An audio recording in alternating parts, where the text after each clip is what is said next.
Happy Thanksgiving, everyone, from everyone.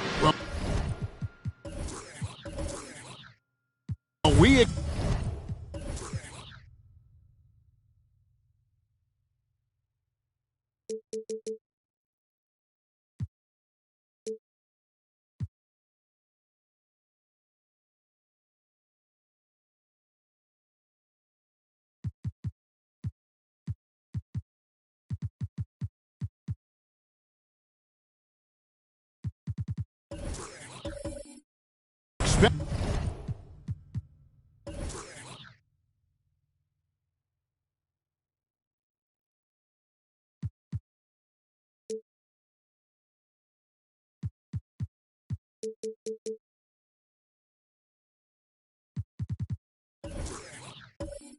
to see sparks flying down in the paint tonight. Greg, a couple of very talented centers matching up head-to-head in this one. But with the way the game is played today, we could see them battling at the arc. Modern bigs make their presence felt now all over the floor. The starters for the Utah Jazz, they got Scotty Barnes. He's out there with Jay Crowder. And it's Bynum, and it's the 5, roaming the paint. Now here's Ellis. Murphy, a screen on Rondo. Shots good by Ellis. You know, Ellis is sneaky when he pulls the trigger from deep. So you've got to be mindful of that. You can't forget about this guy just because he's behind the arc. Ellis against Rondo. Bynum with a screen on Turner. Here's Roy, and it's sent back by Turner. Simmons with it. Ellis outside. And oh boy, a lot of contact there, but he gets the call and will shoot 2. The combo guard Ellis continues to build on what's been a really good career. He's a game-changing type player who scores really from anywhere on the basketball court. This is his first chance at the line tonight. And you know, something I remember from their last game was how good he was at the line. Yeah, I agree with you. I mean, he attacked, got to the line a bunch, and cashed in on his chances.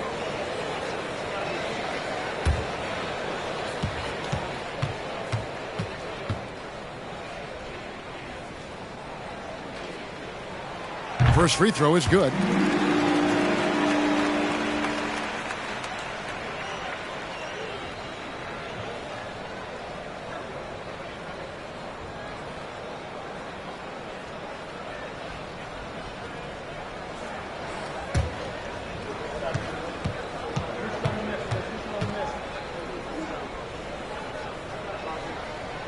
Both free throws good from Ellis.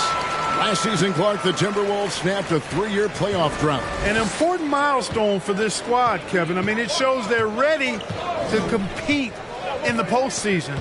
That's huge and speaks to just how far this team has come. Shot by Crowder, no good. That's the third straight miss to start this game, and they're still looking for their first basket. Siakam passes to Simmons. Ellis outside. Simmons sets a screen for Ellis. Shot clock at 5.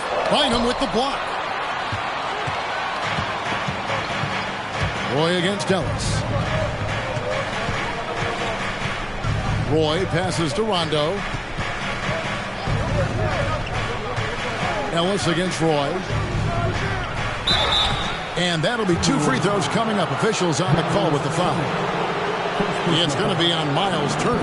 The Jazz shooting their first free throws tonight. The first trip to the stripe in this one. 2 shots.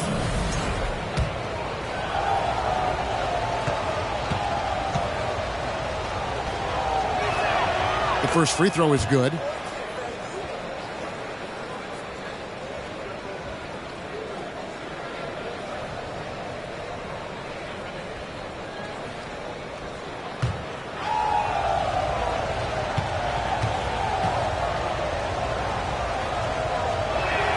And both free throws good for Bynum. Here's Ellis. He has 5. Now about 2 minutes gone here in the first quarter. Over Rondo. Ellis can't get it to go. You almost have to assume he's going to knock those down when he is that open. Bynum with his screen on Murphy. Here's the lob to the hoop. And it's Bynum with the jam. Well, you know, Rondo's a multi-time league assist leader. If you're open, he's getting you the rock. Ellis against Rondo. And it's Turner finishing it off. Superb playmaking from Monte Ellis. That dish was right on time. Rondo looking around. It's a pick by Bynum. For 3, Roy. A shot off that time. So Minnesota will take it the other way. They couldn't put the pieces together, losing that last matchup with Boston. I tell you, they were drawing a lot of iron from the perimeter. Couldn't get the threes to go down, and really the story of the game. And, you know, that's a big part of how they attack and win, getting it going from the three-point line, but at the end of the day, it didn't happen. Shot by Crowder, no good. And so Simmons will bring it up for the Timberwolves. This their first chance this season playing the Jazz. Turner with a screen on Crowder. Ellis dishes to Turner. Yes, and it's Ellis picking up the assist. Turner's got his second basket of the night. Really adept at rolling after setting the screen. Turner, a difficult cover in these pick and rolls. Roy kicks to Rondo. Barnes sets a screen for Rondo. Barnes left side.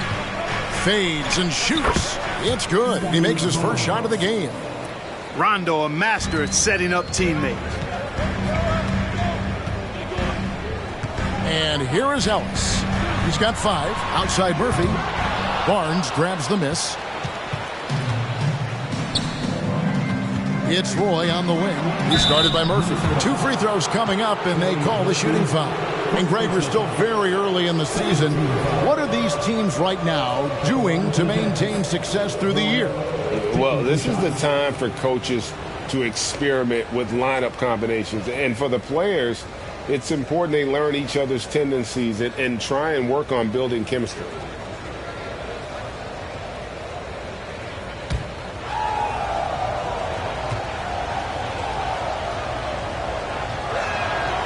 And that one falls for Roy.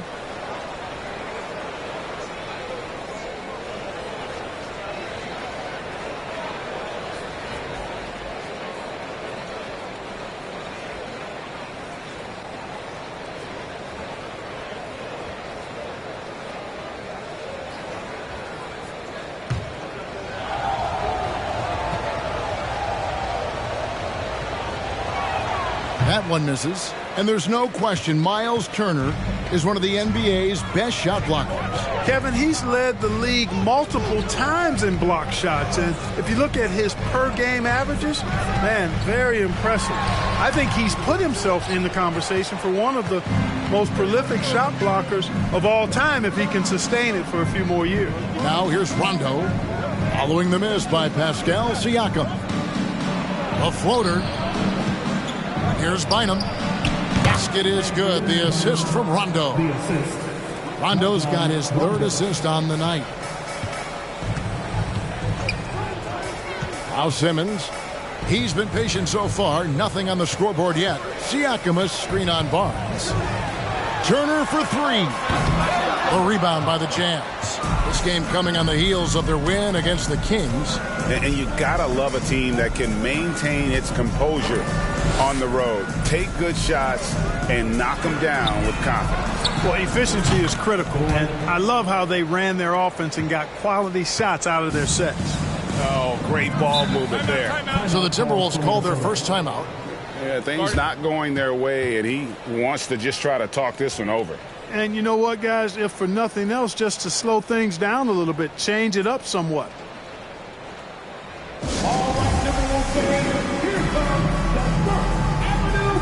Several teams changing it up here. Here's a look at some of the stats for Scotty Barnes.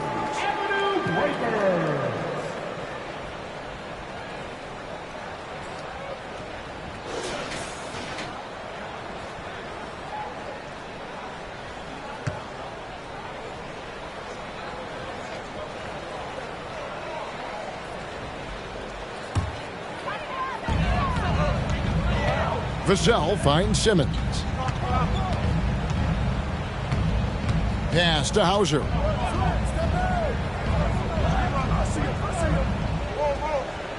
Passes it to Vassell. Another miss by Minnesota. Utah leading by 3. Smith up top. The feed to Robinson. And stolen by Simmons. Trying to get something going, and Simmons slams it in. Simmons doing a nice job there mucking up passing lanes and making life difficult for the opposition. And that's a mindset, but also activity and energy display. Now, here's Sharp.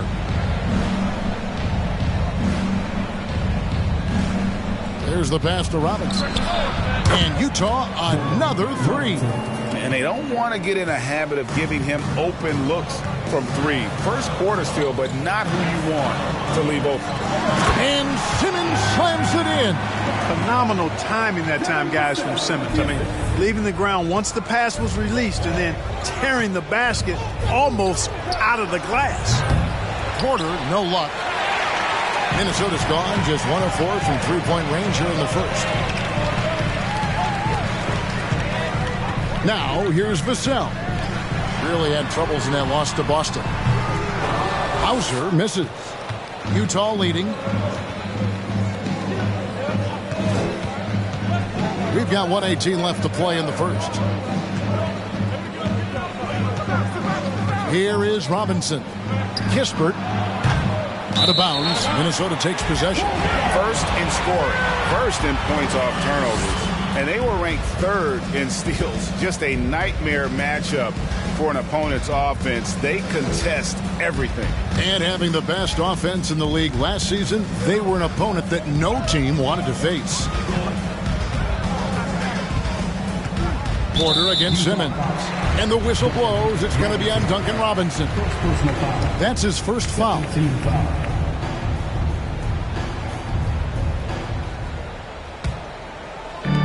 59 seconds left in the first quarter. Bertans a screen on Porter. And 2 free throws coming up. Unable to get that one to go with all the contact. Jabari Smith picks one up. When he gets aggressive shooting, and I think Simmons is at his best when he's attacking and being aggressive, earns a trip to the line there as a result. For Minnesota, they have had 2 chances at the line already, making them both. And at the line last season, about 78% as a team. Pretty solid numbers. That's good from Simmons. You know, Ben Simmons so unique as a player. I think he's one of the few non-bigs who can actually dominate a game scoring below the foul line. Not just scoring, but with his passing, too.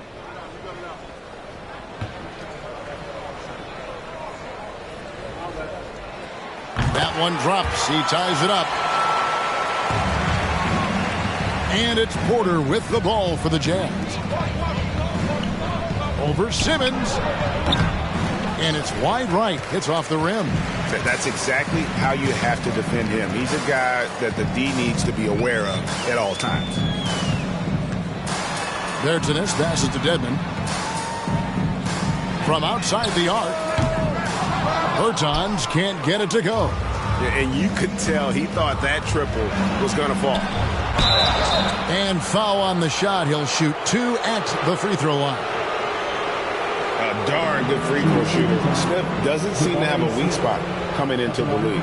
It's his first trip to the line.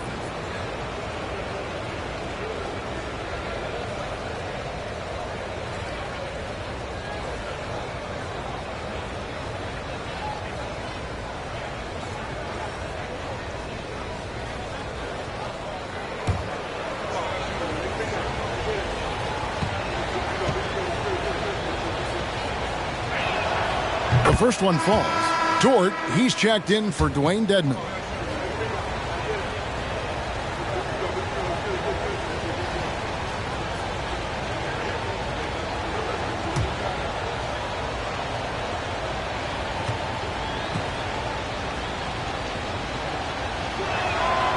So he makes 1 of 2 as the second one misses. Timberwolves trail. Bertans with the ball. Still getting warmed up offensively. No scoring yet from him. And here is Simmons. Over in the corner, Dort. Bangs home the trifecta. And the Timberwolves lead by 2. And when you have Dort on your side, this is what he brings on the offensive end. Great off the catch and fire. 1 quarter in the books, and it's been a close one so far. Timberwolves lead by 2. From Target Center, back in a moment.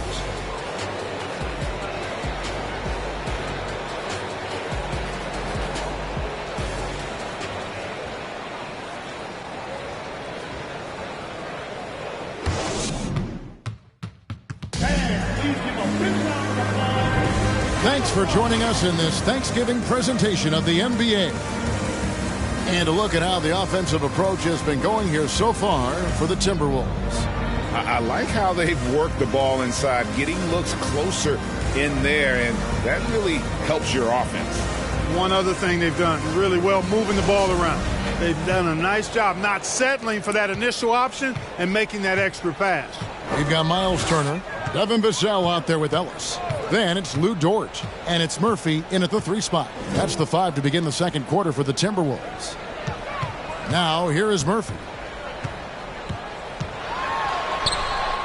Jay Crowder with the rebound. And typically he has the touch to finish when he's in tight, but not sure on that possession. Pass to Bynum. Barnes outside from downtown. Rebounded by the Timberwolves. They'll be off to Brooklyn for a meeting with the Nets after this one. That'll be just 1 game played away from home for them. And Turner kicks to Vassell.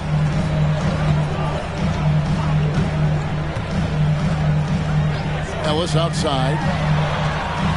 5 to shoot. Bynum with the steal. Barnes dishes to Rondo. Outside Roy.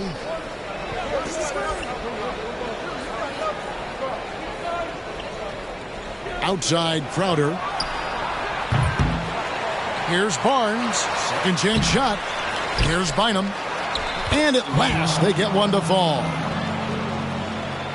Bynum's got the first points up on the board here in the second quarter for Utah. And here in the second with about a minute and a half gone by. Nice ball movement by Minnesota. Murphy, a screen on Rondo.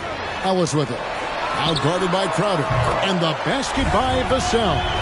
Well, that's a really solid decision by Ellis to throw the ball over to the open teammate, showing off his unselfishness there. Greg, Devin Vassell came in as a 3-and-D type player, but he's grown beyond that. He has added secondary ways to contribute on offense. Still not a great shot creator, but can finish plays in a variety of ways to help his team. And when people talk about defense, the term boxes and elbows comes up a lot. Great for our audience. Can you explain what that's about? It's a great point, Kevin. And listen, the two defenders on what we call the boxes, that's down in the low post area. You see those two boxes down at the end of the free throw line. And then you have the two defenders on the elbows. That's the edge of the free throw line. The idea to close down the paint.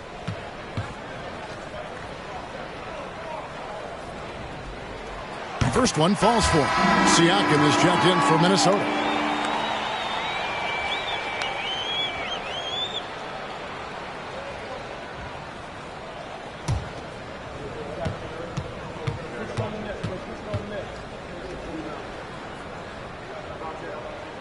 And so Monte Ellis nails both of them. And that's another area where he is just a superb player. Excellent at the free throw line. Pass to Crowder.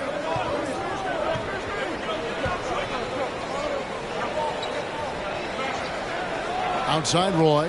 Lets it go with the three. He can't get that one to fall. So Minnesota will take it the other way. Siakam passes to Ellis. So here's Murphy. Back to Ellis.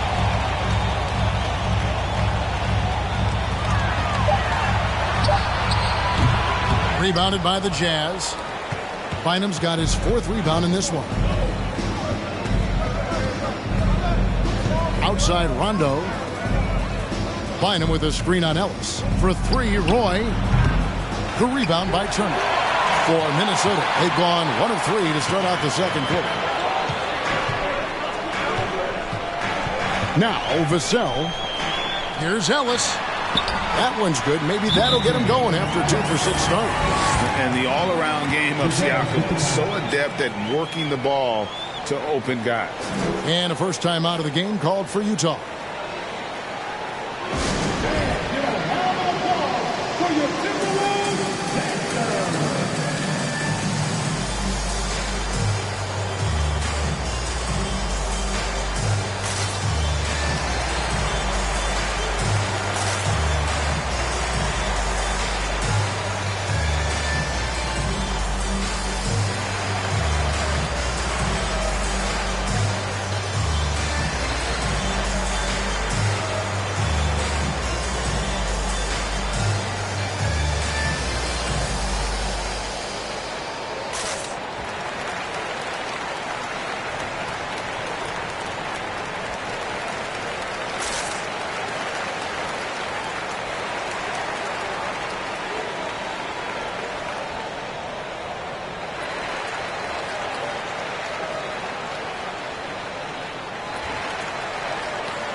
And the Timberwolves making a change here. Simmons is checked in. And let's take a look now. Pascal Siakam's numbers. Coming off a terrific season. And he was among the top 20 rebounders in the league. Never shy about throwing his weight around in the paint. Oh, yeah, one of the most dependable scorers in the league. He really saved him in several games a season ago.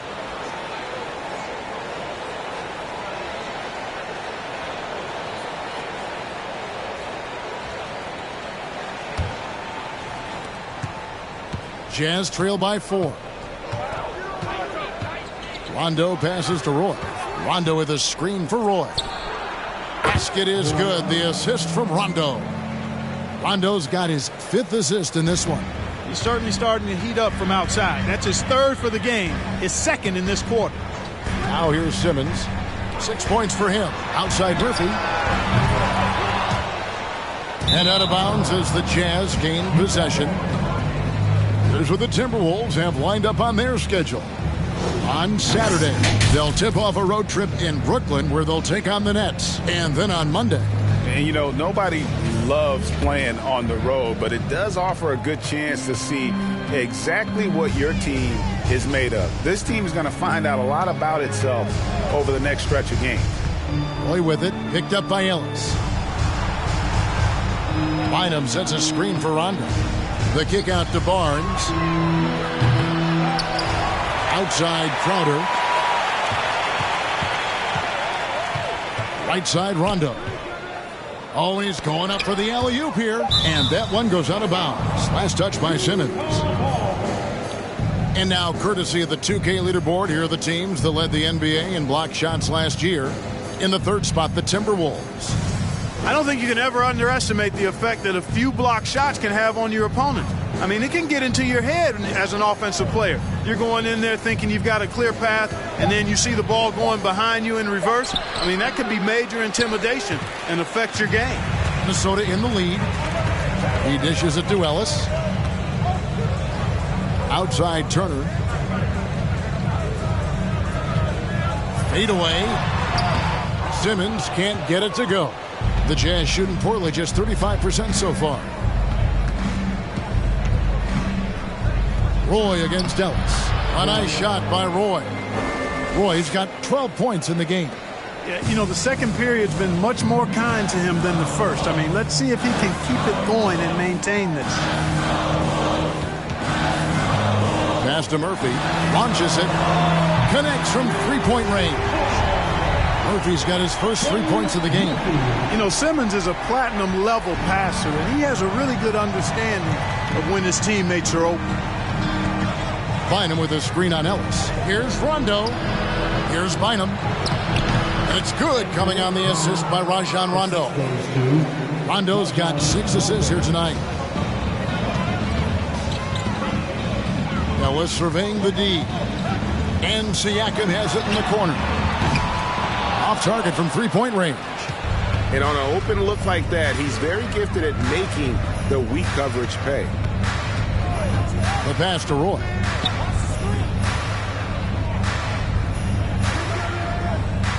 To the inside. Barnes.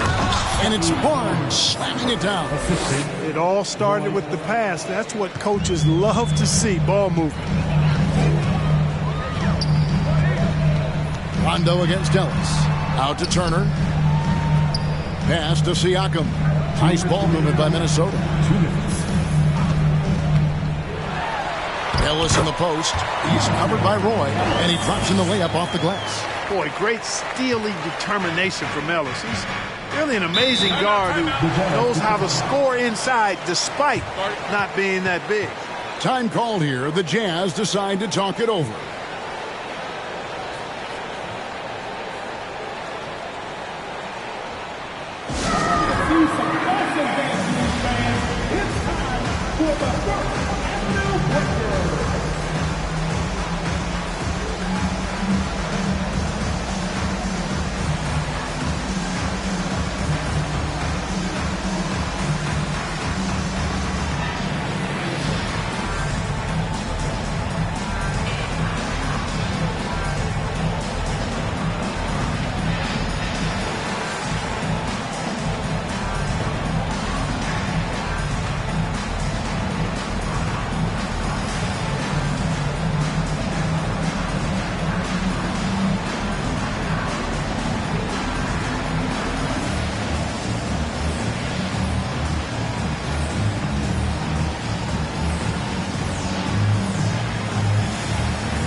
So Utah ends up going with the new group.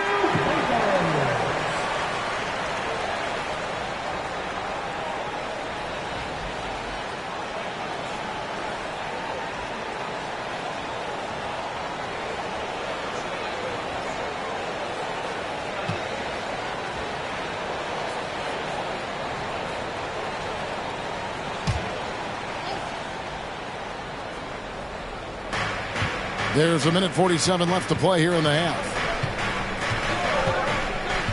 Pass to Kispert. Smith sets the pick for Kispert. Out to Smith. 6 to shoot. The dish now to Kispert. Yes, and it's Smith with the assist that time. Kispert's got himself going with the triple, his first basket of the game. And Jabari Smith, of course, with deep family ties, Greg, to the NBA. His dad being the OG Jabari. All these guys are in that 6'10", 6'11 range. So great bloodline. Now here is Smith in a wide open look for Porter. And the Jazz, another three. Boy, are they shooting the three extremely well this quarter. My, throwing some gas on the fire for sure. Some tough offensive sets. They want to turn it around. Yeah, right now you just need a bucket to get some momentum. Here's Hauser. Trying to answer back, but that three is off the mark. Solid rebound there, and with the score like it is, that's an area where they can't afford to get lazy. Yeah, another column in the stat sheet that hasn't gone in their favor. To climb back, they've got to put forth more effort. A lot of respect for the way they're working that ball inside this quarter. Really trying to impose their will physically. First trip to the free throw line for him tonight. Dort, he's checked in for Minnesota. Vassell comes in for Monte Ellis.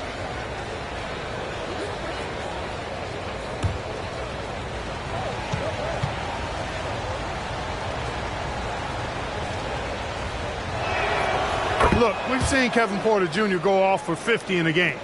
He's got some serious skills on the offensive end. Dedmon a screen. Outside, Simmons to end the run. And the layup is up and in. That's now 8 points for Ben Simmons. How about how he sets his man up there, runs it right into the screen, and then gets the basket. Porter against Simmons. Porter looking it over. Outside for Robinson. Yes, and it's Smith with the assist that time. Smith's got 3 assists in the game.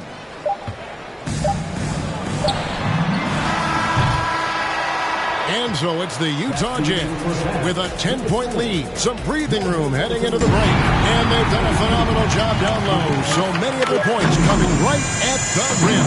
And don't go away. We'll be right back.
Hello and welcome. Before we take a look at the action from the first half, a brief overview of some upcoming games.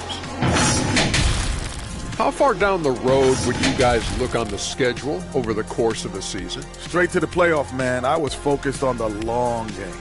The long game? You must be talking about your golf game. Well, you're going to start talking smack? Golf smack? Come on. You want to go there? And moving on to our current game, it was not the first half that fans were hoping to see for the Minnesota Timberwolves. Well, don't get me started with their perimeter D. They're standing around flat-footed, not closing down on shooters quickly enough. The result is way too many open threes, and at halftime, the deficit, that couldn't be avoided. Thank you for being with us. Now let's send it to Kevin Harlan for the second half tip.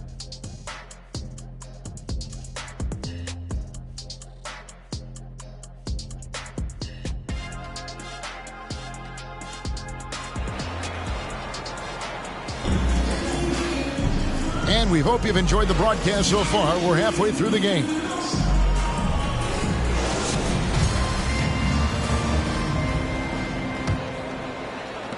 Minnesota with the ball, trailing by 10.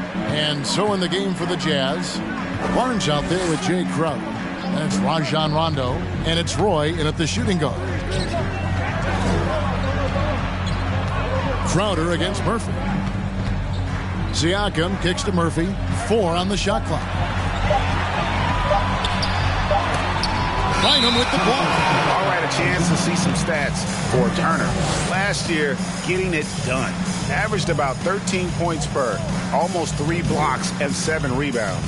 The real story, though, is how big of an impact he makes on the defensive end.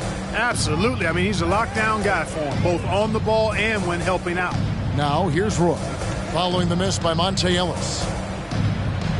And the foul on Monte Ellis. That's his first foul.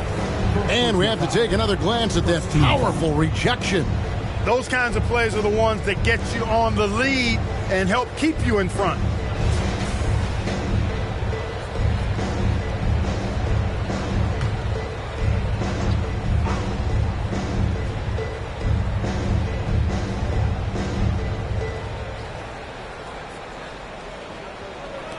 And the Jazz with possession here. 10-point lead. This is their biggest. Roy misses. And that was a little bit of a range check for him. You know, guys, I think he's got confidence to shoot it from anywhere, but he could have gotten a better one than that. And he gets the whistle. 2 free throws coming up. And back in 2021, Miles Turner put up a crazy stat line. 7 made threes, 13 rebounds, and 3 blocks. Just the 4th time someone has reached those numbers in a game.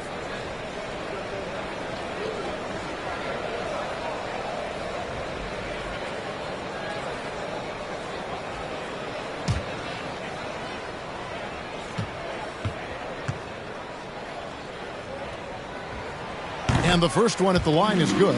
And for Turner, Greg, that ridiculous line has been equaled by only 2 players ever.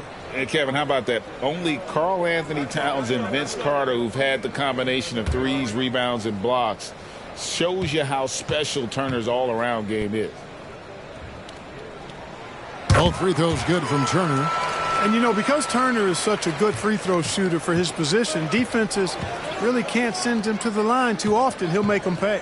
Roy from outside. Basket is good. The assist from Rondo. Rondo's got his 7th assist here tonight. Simmons against Barnes. Siakam, a screen on Rondo. Here's Ellis. Shooting foul as the whistle blows. He'll shoot 2 free throws. Scotty Barnes picks one up. I think a big reason Ellis gets to the line is because of his determination. I mean, he's just not going to let anybody keep him from getting a shot off from inside.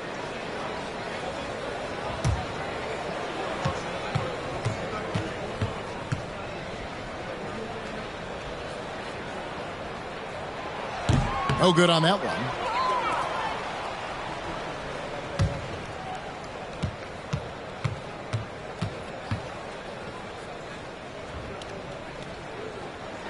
And he can't get the second one to drop either. Coming up empty that time. And lost his touch right there. Didn't see that coming. Usually, when he's hot, he stays hot. Assists like that have typified their effort today. Terrific ball movement. Really a prime example of the difference in how these teams have operated offensively. Much more individual play at the other end. Goes to the reverse layup and drops it in. Ellis has got 13. Boy, nothing better than to see Monte Ellis filling it up. I mean, he's a guy who's a threat to score from anywhere at any time. Utah calls timeout.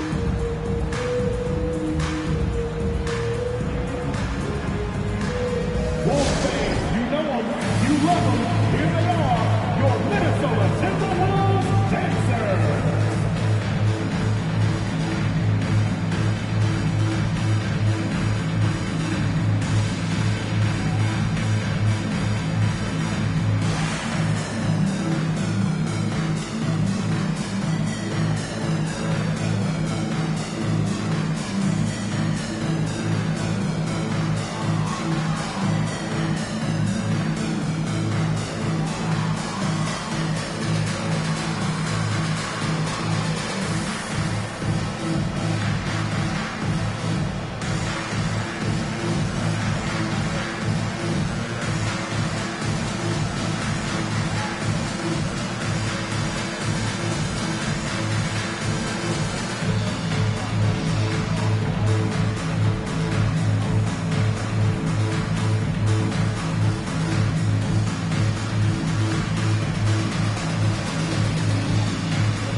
Now we have a chance. Let's take a look at the teams that led the NBA in rebounding last season. In third, the Jazz. Boy, I tell you what, they never eased up on the boards throughout last season. I mean, they were tenacious. They persevered. They were aggressive. I mean, they went after the boards hard.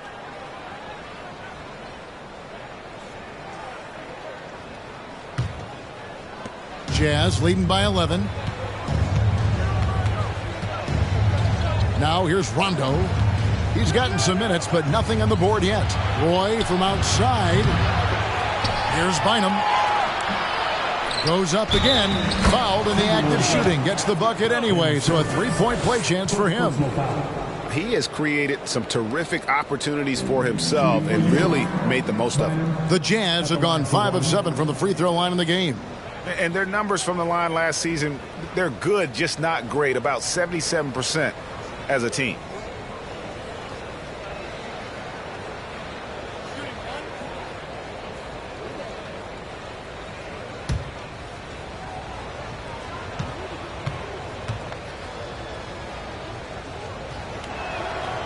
Bynum no good on the free throw. Timberwolves trail by 13. Ellis outside.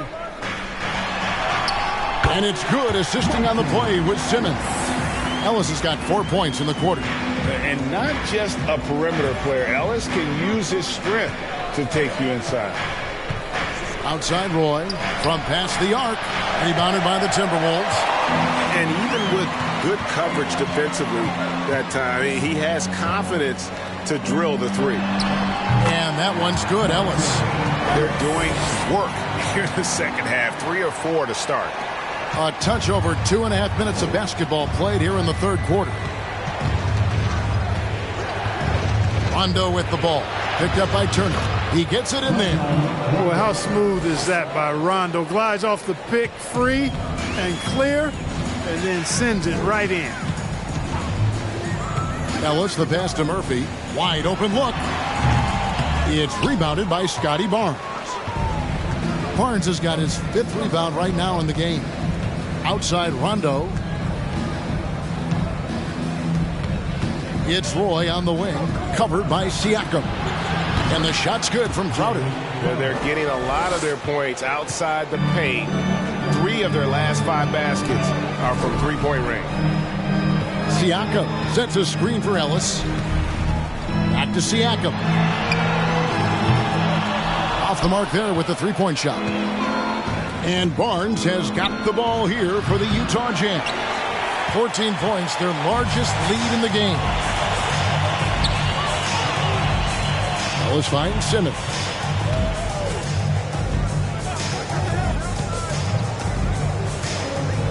Back to Ellis. The 3. Rebounded by the Jazz. Bynum's got 9 rebounds now tonight. 1 made 3 for him for the game. Does he focus closer in? Let's see. For 3, Roy. Siakam pulls it in. Siakam's got his 4th rebound with that last one here tonight. You know, even though they have the lead, you can tell he's frustrated with himself that he's not doing more. Now here's Ellis. He's got 17. Feeds to Simmons. And he gets it to go. Simmons got 10. Boy, nice use of strength that time by Simmons, getting past the defense and into his shot. Utah calls timeout.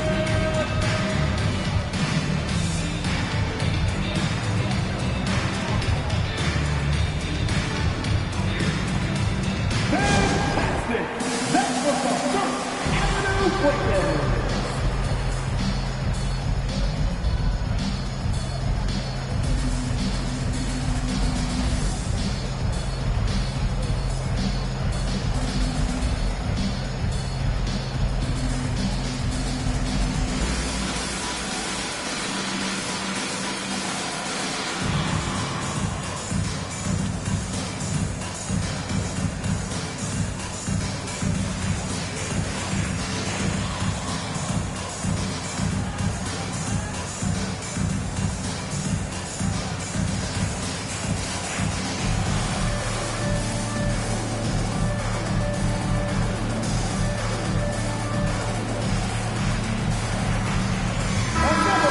a look here at the numbers for Porter. Good season for him last year. Last season, he averaged 15 points a game, 6 assists and 4 rebounds. And always nice to have a guy like him who can really defend at a high level coming off the bench. You know, when you can sub in a lockdown defender, that's a major plus.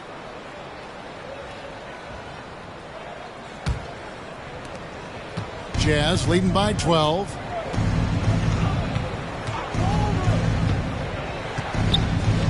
Inside. And Kispert with the basket on the assist from Porter. He's got 5. Fantastic job moving the ball there by Porter Jr., understanding exactly what was available when his teammates were open. Here's Hauser. Sinks the triple. And you're asking for more trouble than you can handle if you're going to let him just roam free from beyond the arc. Smith with a screen on Simmons. Robinson for 3. Bertans grabs the board. And close to making the defense pay for the lax coverage that time. Stolen by Robinson. Tipped away. He kicks it to Porter. Robinson sets a screen for Porter. Dishes to Smith. And he makes that one. And Smith is just so impressive, especially when he's working in that screen and roll. Timberwolves trail by 13. Here's Ellis, and that one clearly a foul. Gets the whistle, and 2 shots coming up. And a chance to catch up on some numbers here. Scoring breakdown for the Jazz. And they're playing beautiful basketball right now, racking up the assists by playing so unselfishly, just finding the open man. You know, they've been knocking down triples, too. They've continued to make the most of their opportunities from behind the arc as well.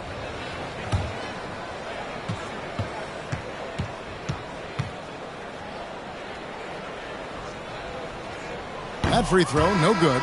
And as many times as we've seen him at the free throw line tonight, I think by now we know what's going to happen. Dwayne Dedmon's checked in for Miles Turner.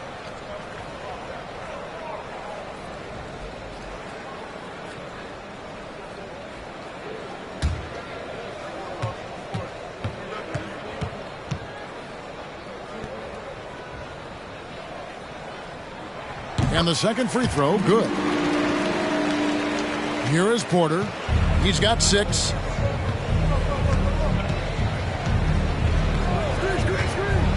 Outside Robinson.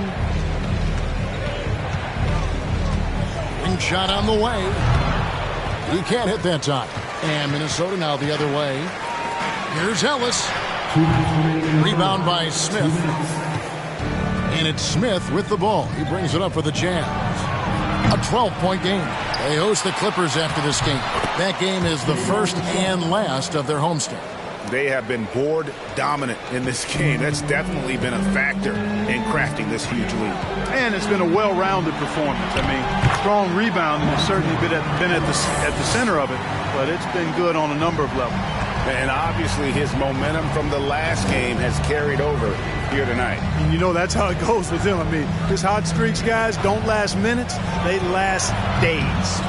The defense there got away with a major lapse. There, Tennis, the pass to Ellis. 1:12 left to play here in the third. Count the basket. Ellis has got 22 points. And really the scoring this quarter has been just off the charts, doing all he can to bring them back. Here is Robinson. Down low. Here's Smith. And then Smith with the dunk. And guys, we're going to see a lot of that from this young man. Smith right now, beasting. Simmons on the wing. 10 points for him. Bertans can't get it to go. Utah leading by 12. Kispert, the pass to Porter. Here's Smith. And foul on the shot, so he'll get a chance at the line. And showing some fearlessness there. Smith doesn't mind getting hit while taking the shot. These are his third and fourth free throw attempts of the game.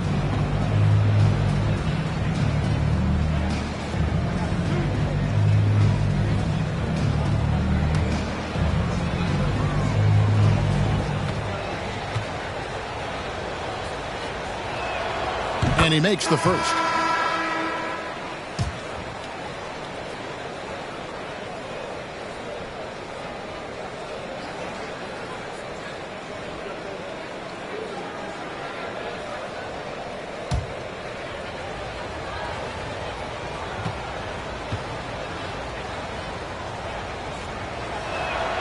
Both free throws good from Smith.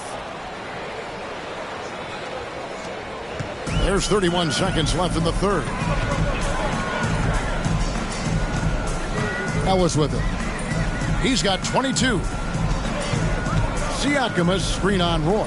Ellis and the foul on Monte Ellis. That'll be his second foul of the game. After a first half where he had just one turnover, fellas, things have changed in the second. They're starting to pile up on him now.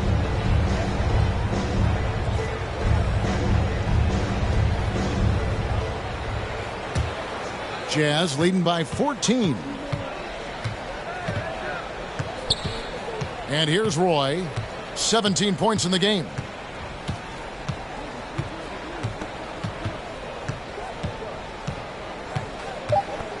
From deep. From beyond the arc and then some. Roy's got 20.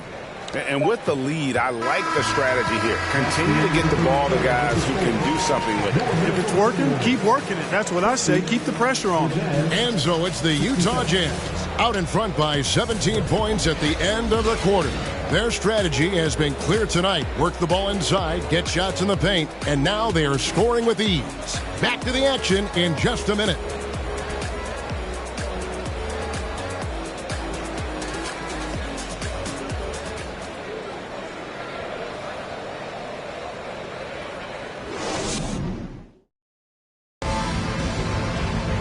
And as we head into the fourth, we'll see if there's a comeback in the works or if it's more of the same from the first three quarters.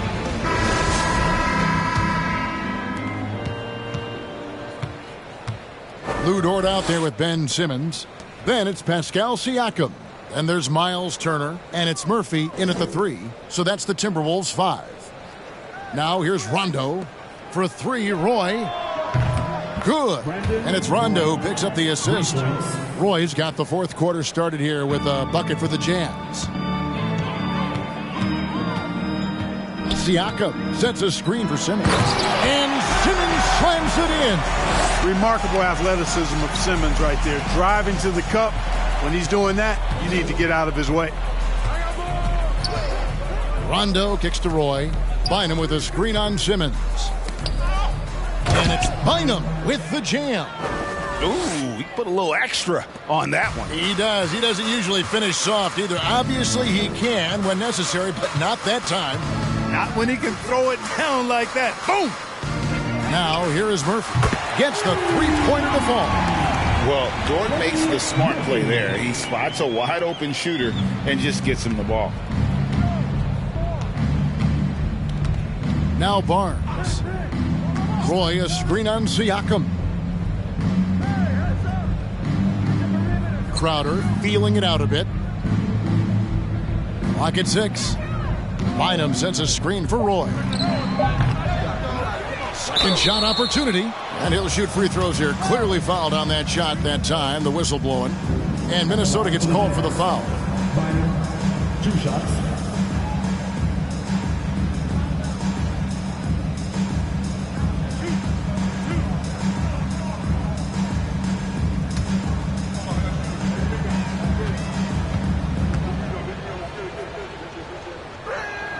And the first one drops.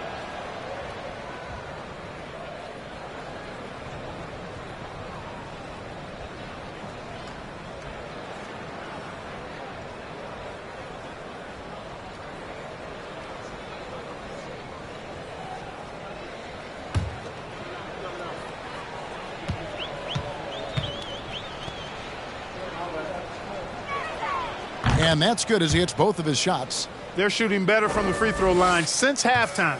That's a big plus if you're holding the lead late. Passes it to Murphy. Three-pointer. Utah with the rebound. +8 in the rebound differential. One more reason why they're in control. Yeah, double-digit advantage on the scoreboard.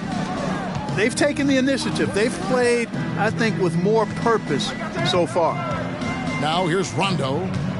Bynum sets a screen for Crowder. Goes back up. Bynum, no good. Timberwolves trail by 19. Now here's George.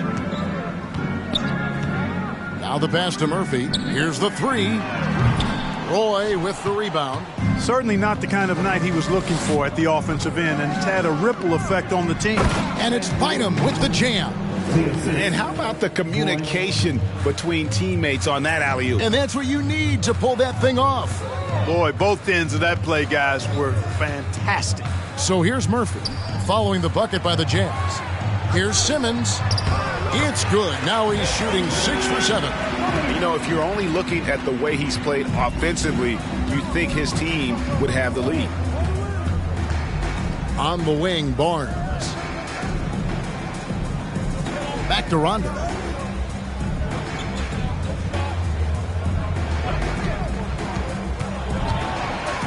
To the middle.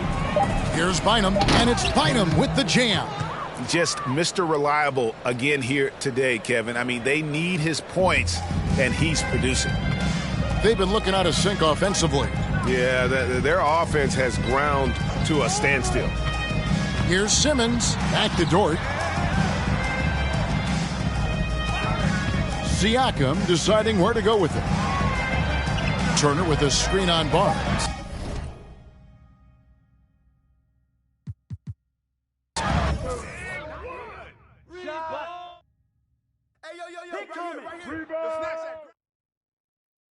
I got yours. Right here. With the foul.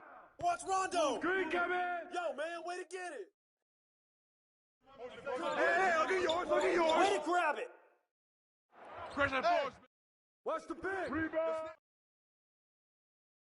Let's go. Timeout.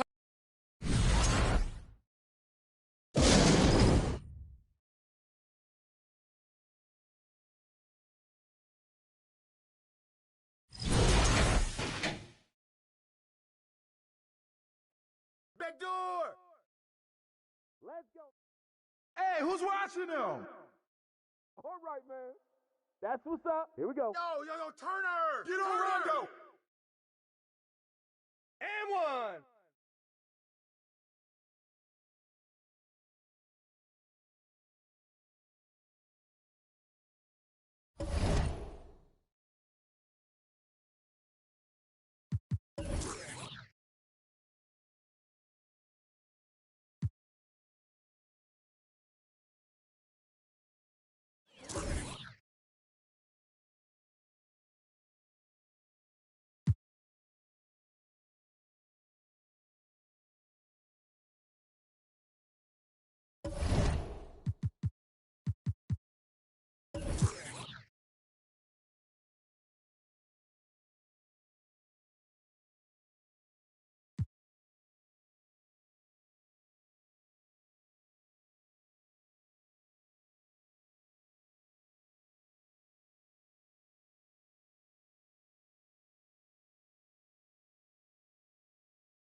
The starting lineup for the visiting Orlando Magic. At center. Everyone's still finding their footing in this early part of the season, Grant. How important is it to get off to a really hot start? Oh, it's so important to get off early to a good start, BA. You really want to build some momentum early. In some ways, it can really set the tone for the rest of the season. And the starting lineup for the Magic. They've got Paul Millsap. Yusuf Nurkic is out there with LaMarcus Aldridge. Then there's Chris Paul. Out to Beal. Lets it go from deep. Aldridge pulls down the board. Paul against Tatum. Oh, he picked him clean.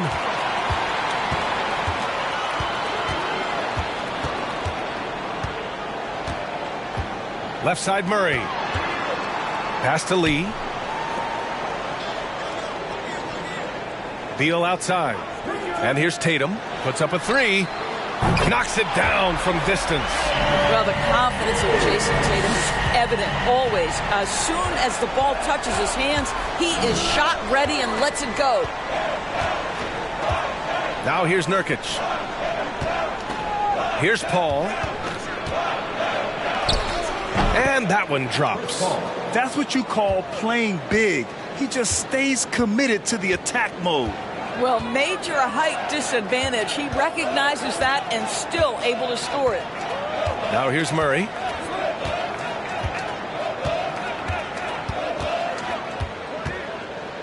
Five to shoot. And he makes no mistake. Slam dunk. So active on offense. Murray doing it himself. And Yusuf Nurkic, a solid role player, fits well into any team environment. A great passer and doesn't need touches to contribute. Now here's Paul. Nurkic a screen on Murray. To the right side. Here's Mayo. Misses the three. Milwaukee has gone 1 of 2 from three-point land so far. Outside Murray. And there's a whistle. That'll go on Paul Millsap. That's his first foul. And we saw last year, Nurkic can also act as a mentor with young players, Grant. Yeah, BA, and that's a great veteran presence from Nurkic. Not a star player by any means, but a player everyone would want on their team. Lee on the wing. Here's the pick. Hook loose. Here's Claxton. Off target from outside. Now here's Millsap. Outside Paul.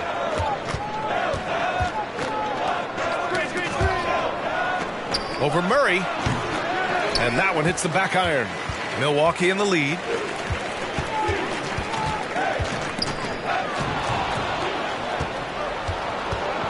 And here's Millsap.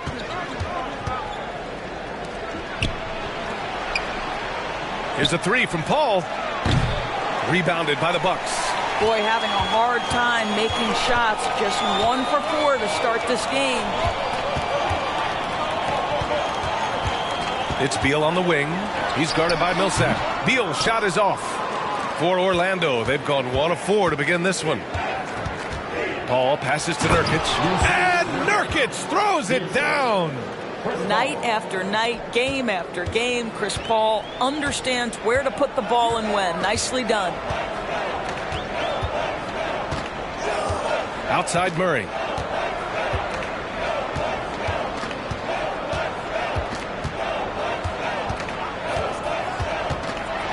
And it's Murray finishing it off. Oh, explosive move. Sometimes Murray doesn't get enough credit for his athleticism. Offensively, it's been a struggle for him. Yeah, they need to string together some shots to have any kind of chance. Outside Paul. Nurkic a screen on Murray. Paul can't get it to go. And this is exactly who you want taking that shot. He just missed it. Pass to Murray.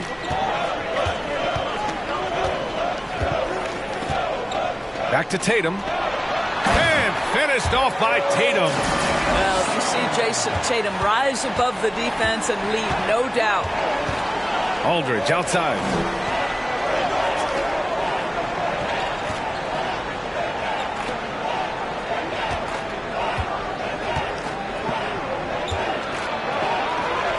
again. He comes up with a bucket.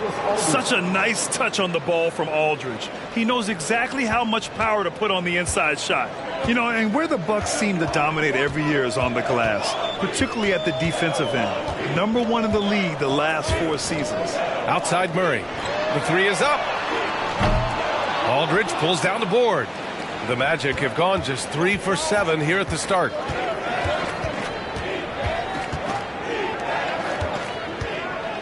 Fades and shoots. No good. A bit long that time. And Grant, I guess for the Bucks, hey, you can't teach size. And they're good fundamentally as well, B.A. I mean, they block out, they fight to maintain position. If you're going to beat them, it probably won't be with second chance points. Tatum, no good on the shot. And Orlando will come the other way. They're coming off that loss against Portland.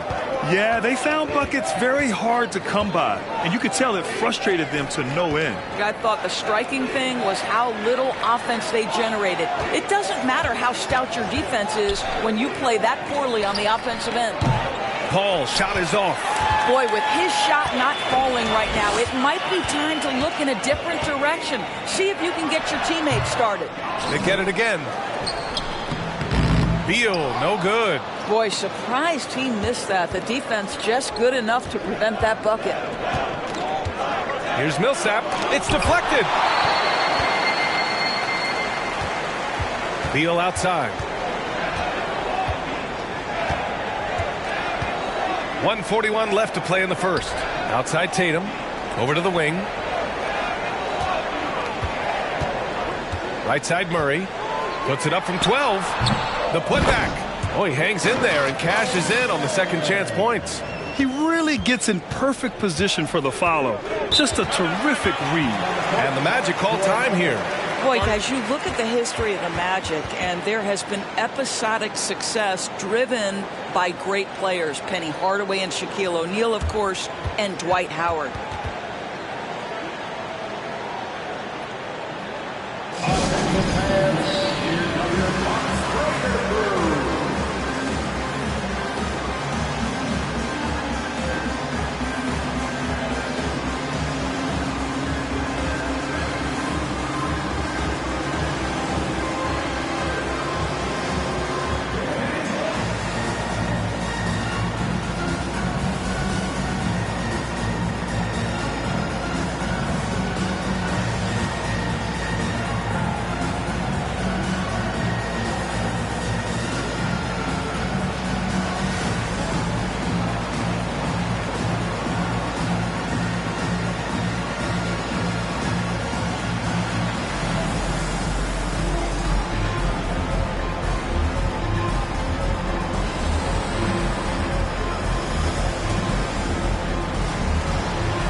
Bucks going with a whole new group out there. Taking a look back at last season, the team leaders in rebounding. The Bucks second. Their effort on the boards was a point of pride for them. They play a physical style, and it served them well.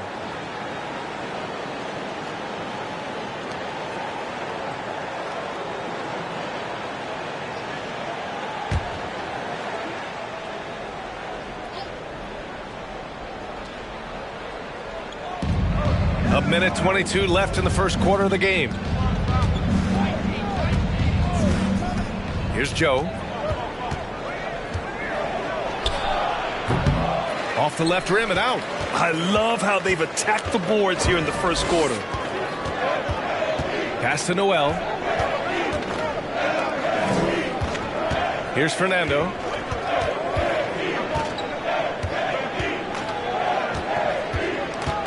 Clock at 6.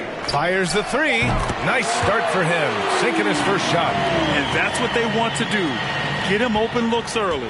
Orlando's gone 0 for 4 from deep to start this one. And here's Anderson. Pass to Landale.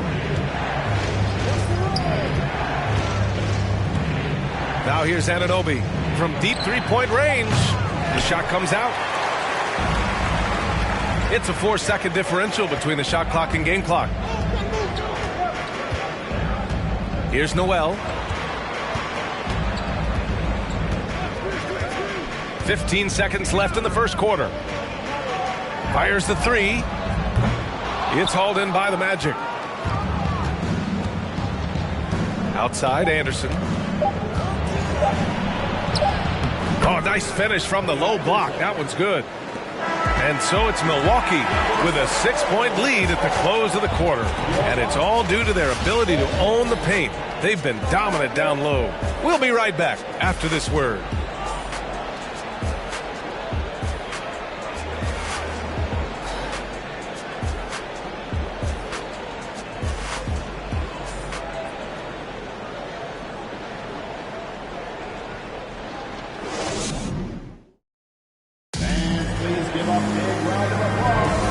Welcome back to our Turkey Day celebration of the NBA on 2K Sports. And let's quickly break down the game we've seen from the Bucks. Guys? Well, it's simple. When you can dominate the boards at both ends, you can control the second chance touches. And that's how they controlled the first quarter. I thought they were the much more physical team. Here's Anderson.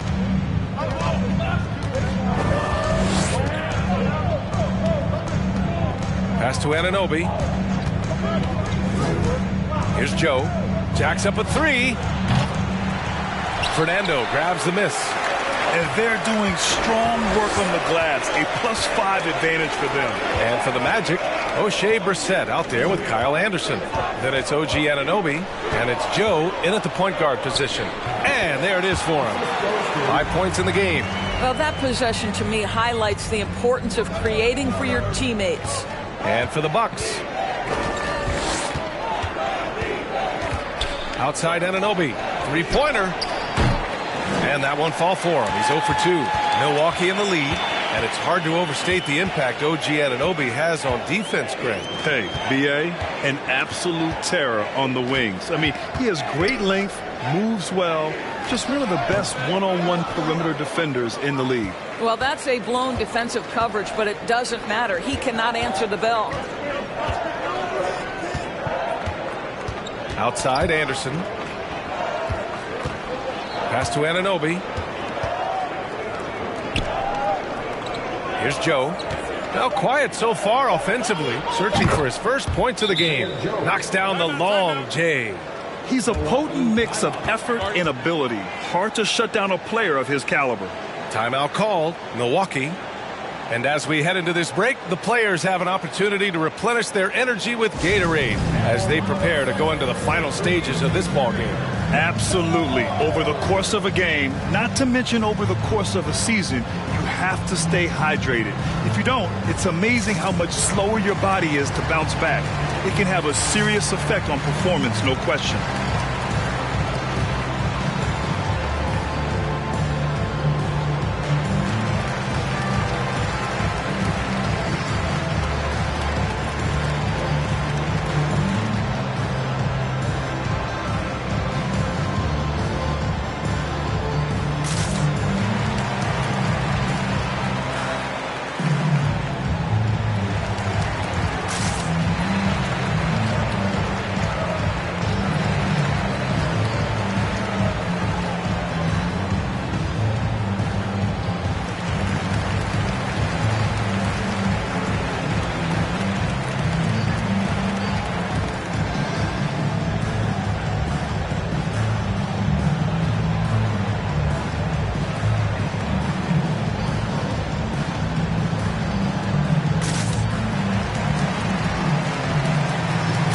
Both teams making some changes here.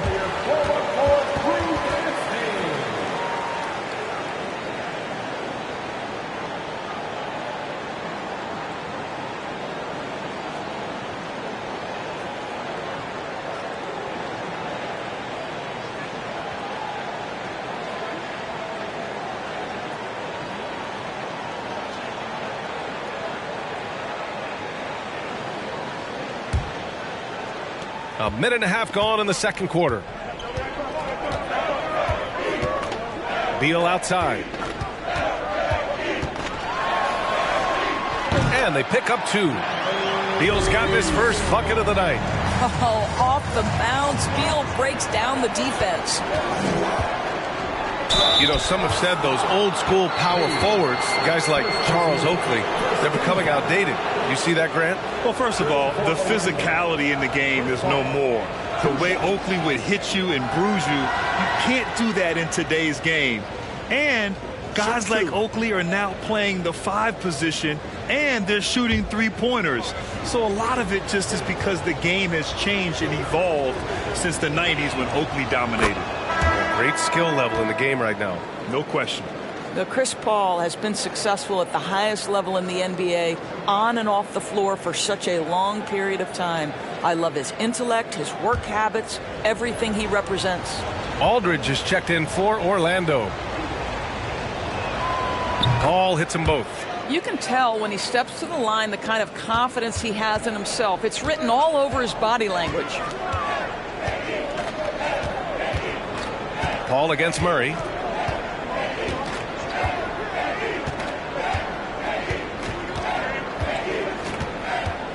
They set the pick.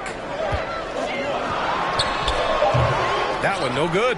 Now Orlando takes it the other way. And after this one, they're at home against Philadelphia. It'll be a quick stopover at home before they have to get back out on the road. Here's Aldridge. And that one's good. That makes him 2 for 3. You have to have the vision to find the open man. Beautiful pass. Pass to Lee. Beal outside. And we're now a little over 2.5 minutes into the second. Ooh, had a nice open look right there. Tatum's got 8. This guy's so effective from downtown. Jason Tatum knows he has the green light. He's so comfortable from range. Now here's Aldridge. 8 points in his last time out. Millsap a screen. The rebound by Jason Tatum. Milwaukee has gotten 3 of their 7 threes to find the net in this matchup. Well, I know you spent a lot of your career in Orlando. What are your favorite memories of that time? None, B.A. You know I was hurt the entire time while I was in Orlando. No, but in all seriousness, they were great people, great city, and it was fun to see young guys like Jameer Nelson and Dwight Howard get drafted and emerge as great players and leaders for their ball club. Now here's Paul. And it's good. Fought through contact. Hit the shot and will go to the line. And guys, let's get your take on the scoring breakdown for the Bucks. Well, in today's NBA, the three-point shot is so valuable. They realize this, and that's why they're continuing to drain as many as they can. And they've also shown dominance in the paint so far tonight, really putting the work in down low.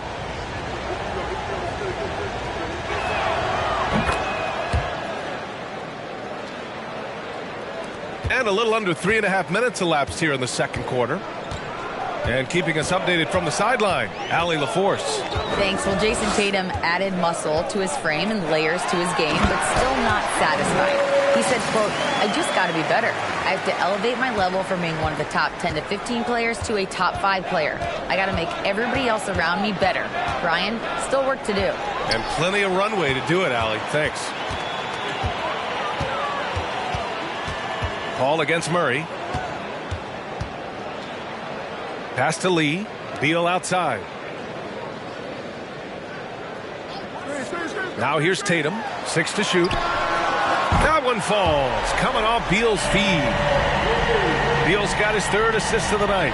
They're shooting nearly 50% from beyond the arc, and their confidence is growing. Orlando calls timeout.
And checking the 2K leaderboard.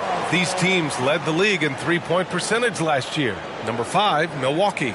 That kind of efficiency from range is generally an indicator of a dominant offense.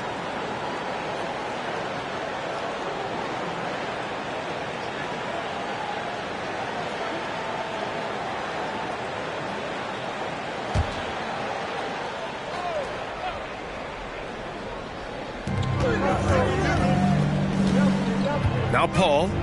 Last game for him, he picked up 10. Pass to Millsap. The 3 is up. Yes! And it's Paul with the assist that time. Paul's got his 3rd assist of the night. That right there, that's the kind of look this system is designed to create. Now here's Murray. Leading by 5. 3-pointer, Beal. And there's the call on Jusuf Nurkic. That's his first foul of the game. First team foul.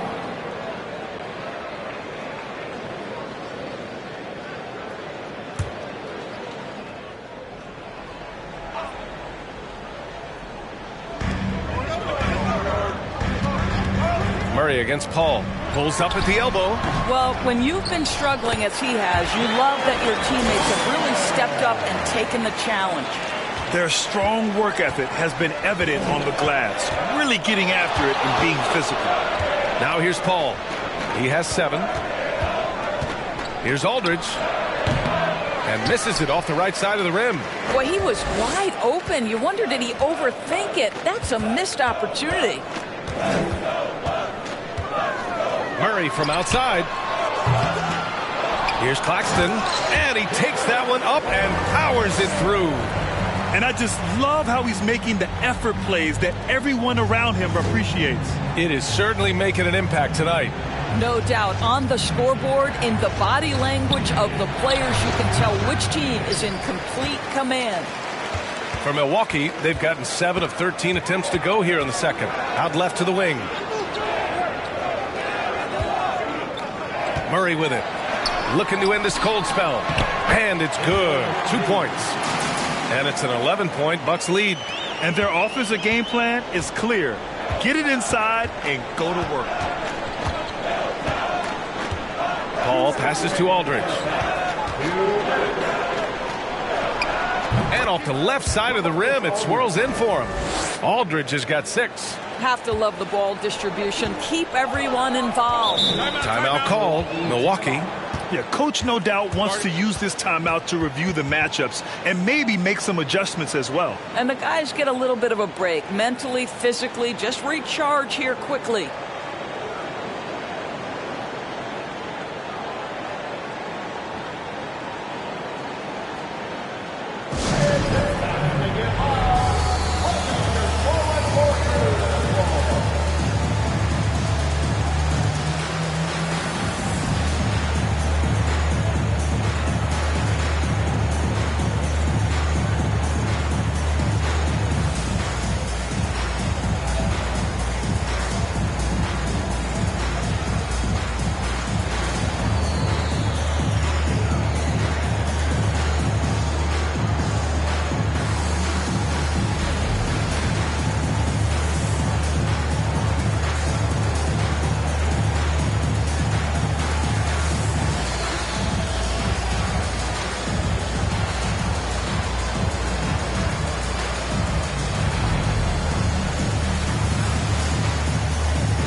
A big group substitution here for Orlando. Landale's checked in for Nurkic. Anderson comes in for Aldridge. OG Anunoby's checked in for Millsap. And Joe's subbed in for Paul.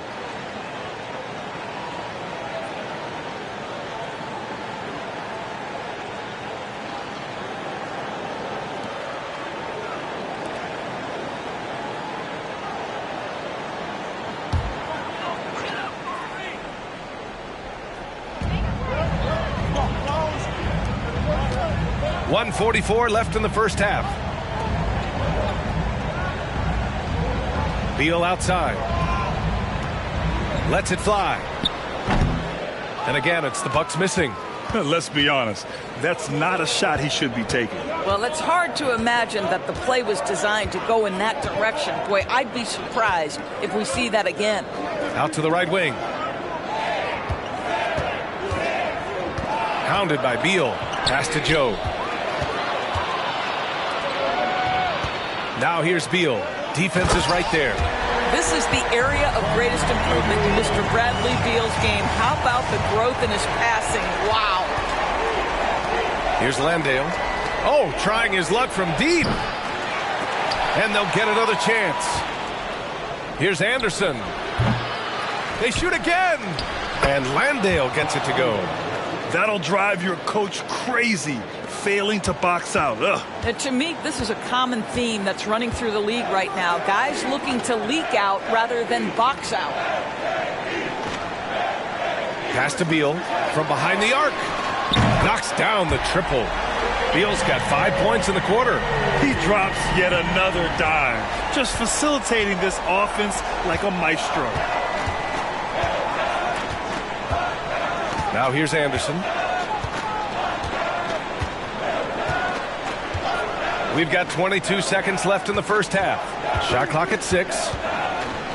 And it's rejected. And he recovers it. And the basket by Joe. He has 6. Well, after a less than stellar start in the first quarter, you like to see that shot go down. Here's Beal. And he's going to the line for 2. The official saw contact while he was going up. Bradley Beal is one of the most difficult individuals to guard in the league. No surprise he comes up with a drawn foul there. At the line for 2.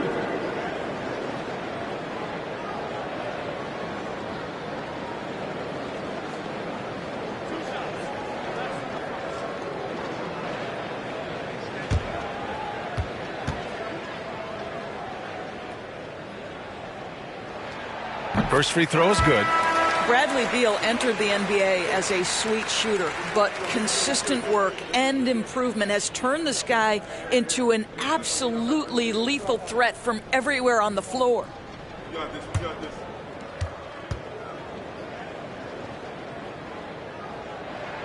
this. And Beal drops them both. And here are the Magic now.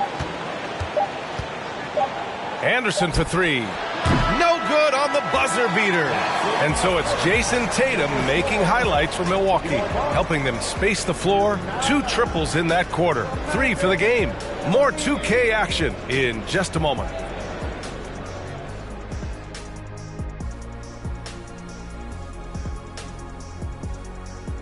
Welcome, everybody. The story at the half could be summed up as a dominating performance for the Milwaukee Bucks. I made a few dollars scoring inside, so I appreciated how this team was playing. Working for the high percentage shot, looking to see how well the defense adjusts. Maybe brings more doubles in the second half. Yes, Shaquille, you did earn a couple of dollars in the NBA. About $300 million.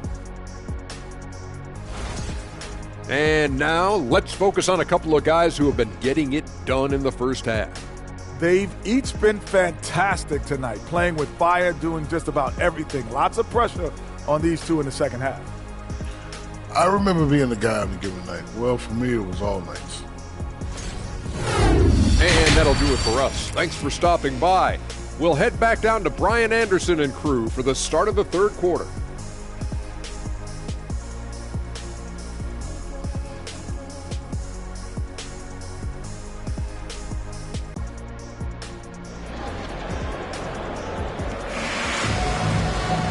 And after a very lopsided first half, we'll see if things play out a little more evenly in the second. And you know, Jason Tatum, he's been really making it happen, guys. You just love his patience offensively in the first half. Waited until he got the looks he wanted. You know, as a coach, you can preach good shot selection, but it's up to the players to execute, and this guy has done just that. Here's who Jamal Mosley is starting the second half with. Yusuf Nurkic is out there with LaMarcus Aldridge. Then there's Chris Paul. Then there's Paul Millsap. Now here's Murray.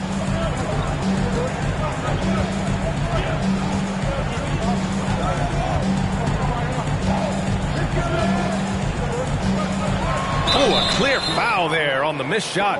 So he'll get a pair at the line. So much NBA talent like Jamal Murray out of Canada, specifically the province of Ontario. Yeah, very true. And I think that's because guys like Murray, born in the late 90s, they grew up with the NBA in Toronto. And Jamal and others have been inspired by the Raptors. Shooting 2.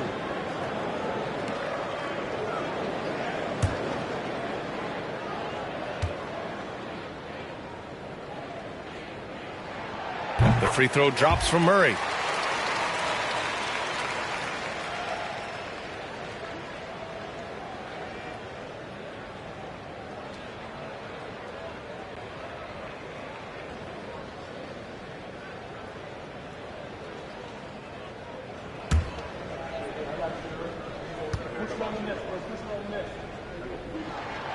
And Murray drops them both.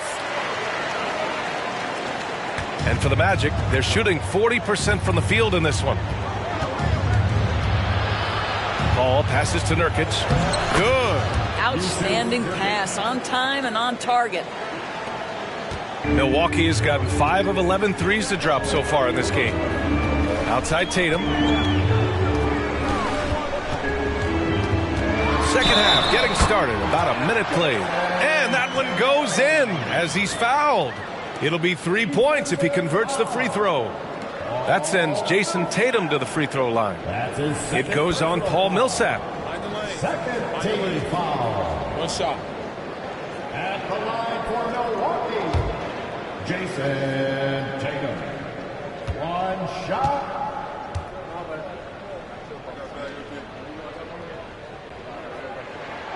And that one falls for Tatum. Hey, guys, talk about silencing the critics. Tatum made first-team All-NBA last year and led the Celtics to their first finals appearance in over a decade. Here we go, one-on-one. And the foul on Chris Paul. That's his first foul of the game. They're having a hard time with fouls. It's still early, but one more and they'll be over the limit.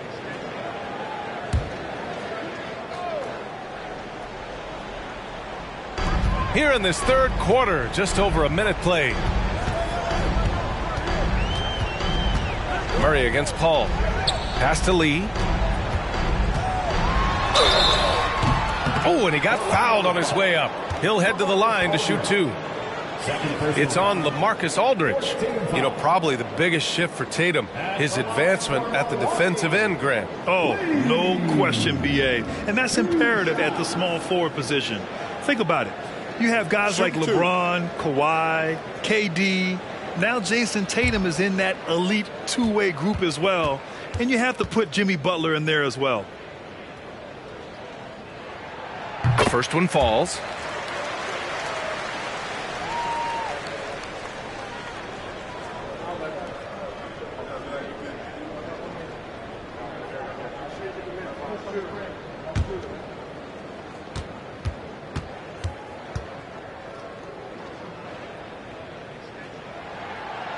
He does not get the second one.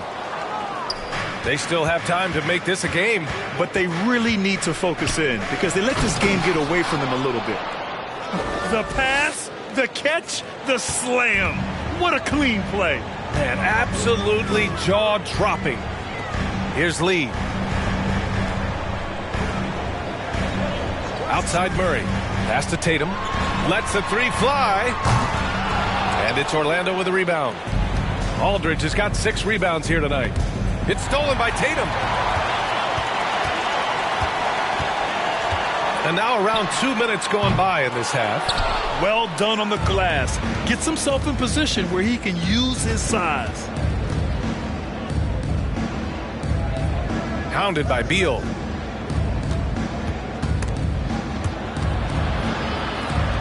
Nurkic passes to Paul. There's a screen by Nurkic. Just 5 to shoot. They get the rebound. Using his post moves to get the 2 points. Nurkic has gotten 4 this quarter. And on the glass, Nurkic makes it look easy, using his reach to snatch the ball and get a shot of his own. Outside Murray.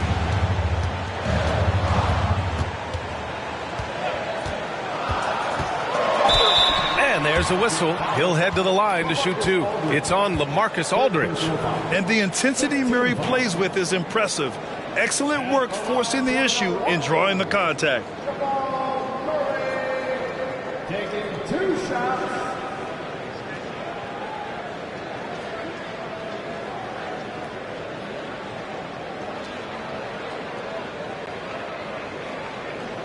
Shooting 2.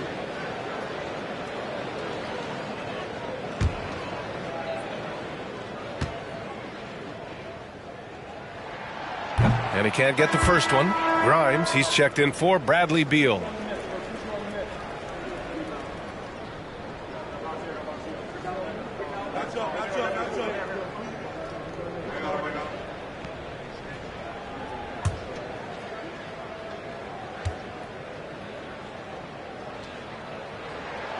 He hits the second from the line.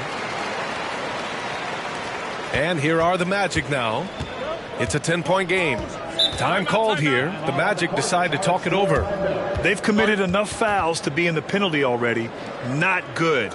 They really need to concentrate on playing strong defense without getting too physical.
While we have a moment, let's check out the highest scoring teams in the league last season. In the third spot, Milwaukee. And last year, I liked watching this team operate on the offensive end. The ball movement, the patience, the confidence. You love seeing all that come together.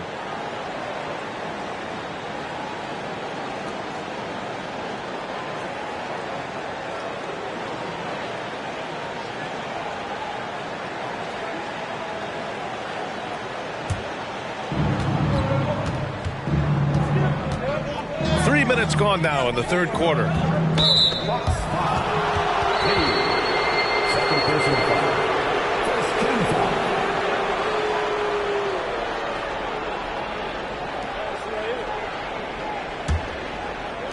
On defense, the Bucks.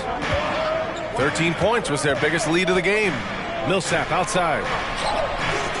Off target with the 3. He couldn't believe how open he was. He just couldn't convert it. Outside Murray.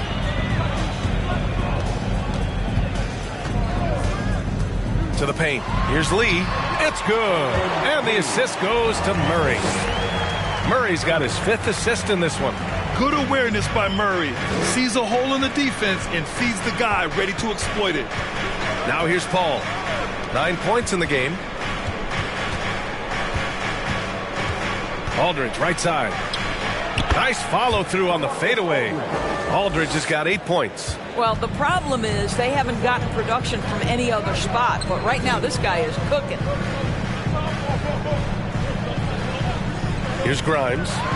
Well, he hasn't scored yet, but I'm sure that'll change. Tatum, good. This guy is cooking right now. He is leading them on the offensive end as they remain in front here.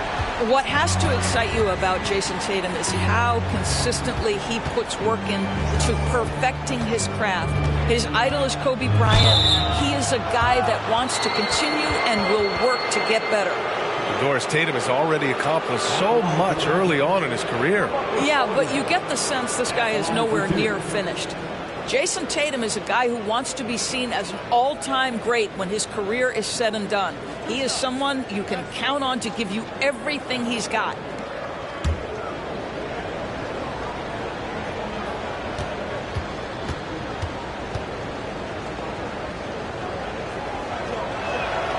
And that one falls for Aldridge.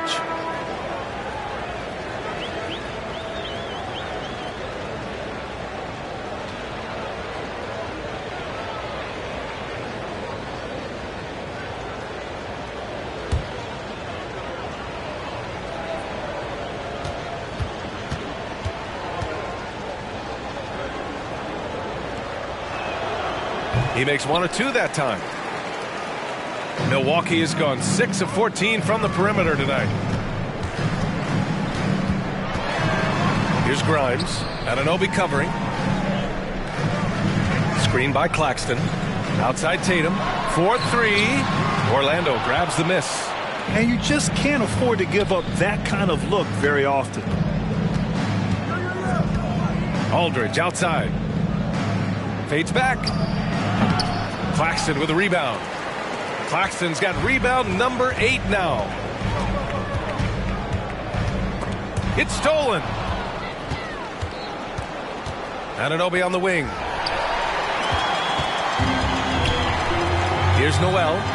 Still getting warmed up offensively. No buckets yet in the game from him. All right, guys, what's your take on the hustle stats for the Bucks? You have to be a fan of the energy they've played with on the defensive end. Active hands and feet, and it's come up big a few times for them. And also, guys, the tenacity they've shown on the defensive end has been something else. Look at how many blocks they've tallied thus far. Orlando calls timeout.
So it's both teams making substitutions here.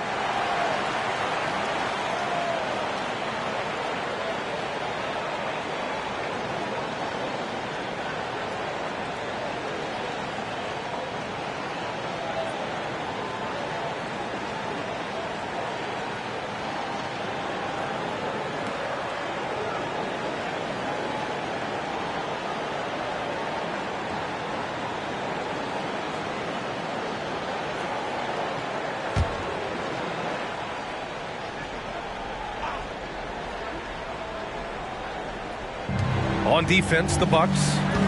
14 points, their largest margin of the game. Pass to Joe. Here's Landale. Deflected. Nice rebound. Trying to match the other team's intensity right now. Here's Noel. Anderson covers.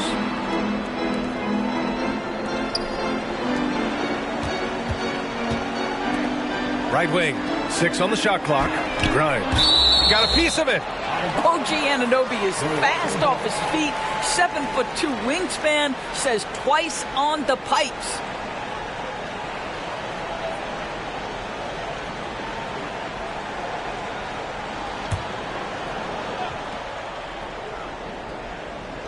Four on the clock.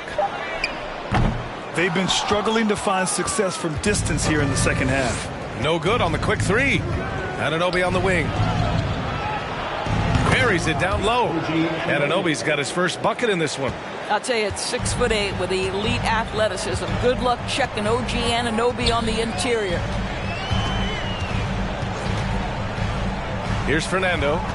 Well, he hasn't put up any points yet in this one. Oh, stolen by Anunoby.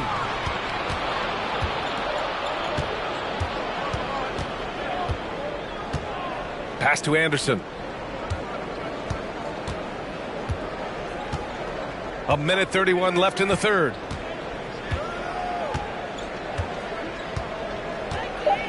The Magic need to put one up here. Anunoby for three. Fernando grabs the miss. The Bucks have gone 4 of 9 in the third quarter. Here's Noel.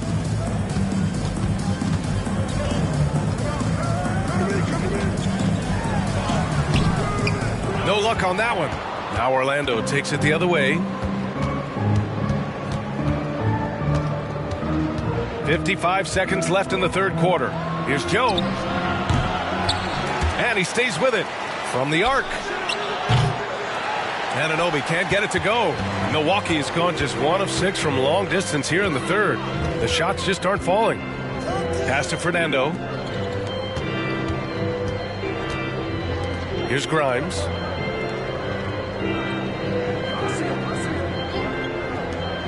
The three ball. He buries it from 3. 5 points in the game. Defensively, you can't afford to get stuck on the pick. You know exactly what that takes. It takes energy, it takes activity, it takes intensity. Now here's Anderson. Just 1 second separating the shot clock and the game clock.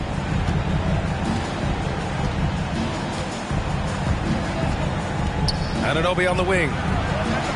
Drops in the 3. Anunoby's got 5 now. What an answer from OG Anunoby, delivering the three-point shot in response. Wow. And so it's the Milwaukee Bucks now holding a 12-point lead at quarter's end. They've been in total control in this game, and they hope it continues. All right, we'll get back to the action after this break.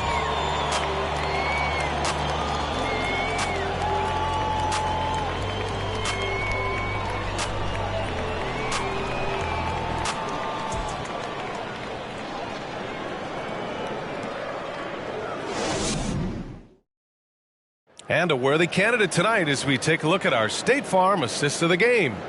And from the 2-guard spot, an unselfish play like this sets a fantastic tone. Well, having multiple playmakers on the floor makes you a much tougher team to defend.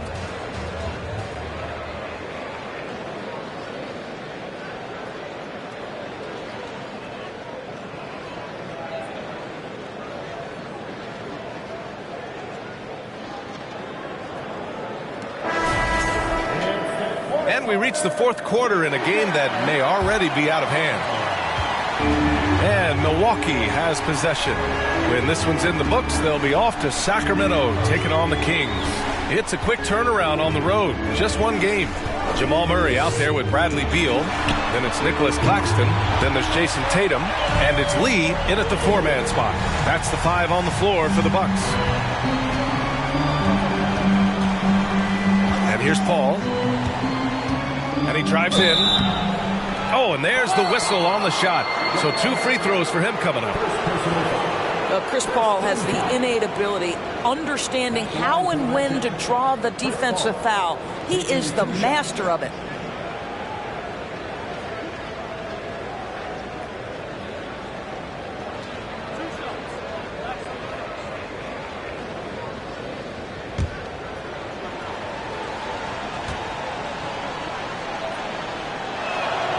And he knocks down the first one. Aldridge is checked in for Orlando.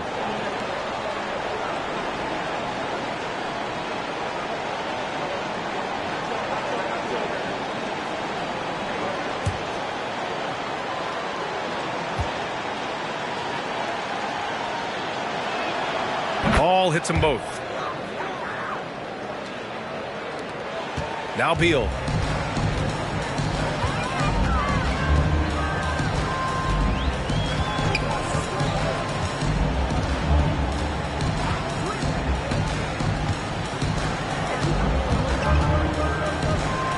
There's a screen. 5 on the clock. Lee. That one falls. Coming off Beal's feed. And the Bucks lead by 15. Well, that's not exactly the most solid screen you'll see, but it still works. Paul passes to Aldridge. Just over a minute played here in the fourth. And he buries that one. Back rim and in. And he can get that shot anytime. He really can shoot over almost anyone. You want that mid-range game in your arsenal. You can't just be about threes and dunks. Sometimes this is a key shot. Boy, this guy just can't buy a bucket, and yet they have the advantage. And just about a minute and a half gone by in the fourth.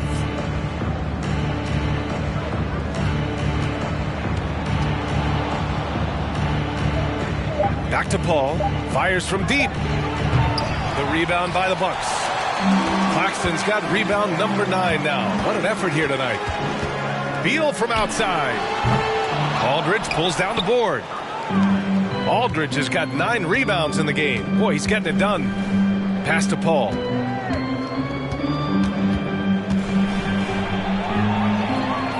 Here's Mayo. Fires in the triple. Wow, you don't see him left alone very often, and of course, he makes good use of it. Beal outside. Tries to break his ice, and the shot goes down. We've seen that more than once today. An effortless basket inside.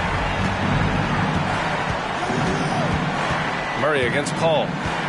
Pass to Aldridge. A little over 2.5 minutes have passed here in the fourth. Can't get it to go. Making him 5 for 10 now. To the inside. And he dunks it. What a pass to set him up. Yeah, what a great decision by Jason Tatum. That passing ability is important to complement his scoring ability. Tries it from 19. Buries the jump shot. Murray with it. Pass to Lee. Now Beal. Tatum with it. Launches a 3. Rebounded by Nurkic. Given his range, you'd expect him to capitalize on that opening. Paul finds Nurkic. Launches it. And again, it's the Magic from deep. This defense is getting spaced out. 3 of the last 5 buckets have come from way beyond the arc. Murray against Paul. Outside Murray.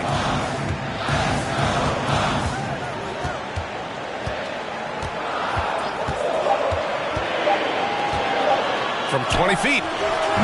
And too long on the shot. For Orlando, they've gotten 4 shots out of 6 attempts to drop so far in the fourth. To the middle. Trying to go for a lob there. Excellent defense and anticipation to stop it. Inside. Oh, and that one, no question. Powered it down. And that's a double-double for him now. Adding insult to injury with the dunk off the steal. Nice to see a good play on D. That led to some fireworks. Let's see if that serves as a momentum builder. What a great sequence for this group. Millsap for 3. Rebounded by the Bucks. Tatum from long range. And it's Orlando with a rebound. Aldridge has got 11 rebounds in the game. Pass to Paul. That's his 6th make in 11 tries. Well, we know Chris Paul is a pass-first type point guard, but boy, can he score it. Here's Lee. Beal outside. Aldridge against Tatum. Murray from outside. Buries it from 3. And the Bucks lead by 12. And they keep attacking from the three-point range here in the second half. The Magic have gone 5 of 8 from the field so far in the fourth. Timeout called the Magic. Well, since Commissioner Silver took over, Grant, it seems the league's dress code is now leaving more, let's say, wiggle room. You good with that? Yeah, a lot of wiggle room, at least compared to when I played when it was more of a business casual environment. But I think it's great. Let the players be themselves. Let them be authentic. And I think in a weird kind of way, it endears these players to the fans at home watching on TV. Like a bunch of runway models before and after every game. No question, no question.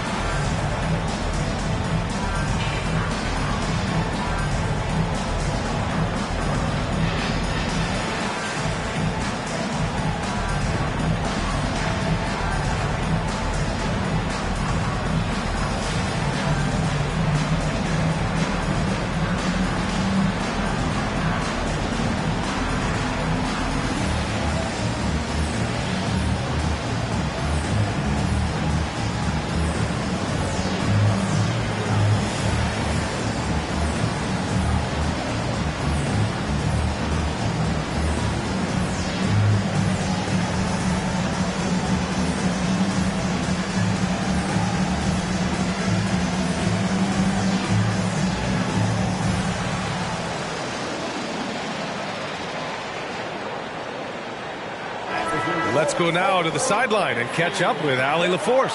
Thanks, guys. I got a chance to hear what Jamal Mosley was saying to the team. He's been really discouraged by their effort. He said, quote, "It's about want to, fighting through the adversity. Look at yourselves and ask, quote, what can I do to help us win?" He's laying down the challenge. And Allie, thanks.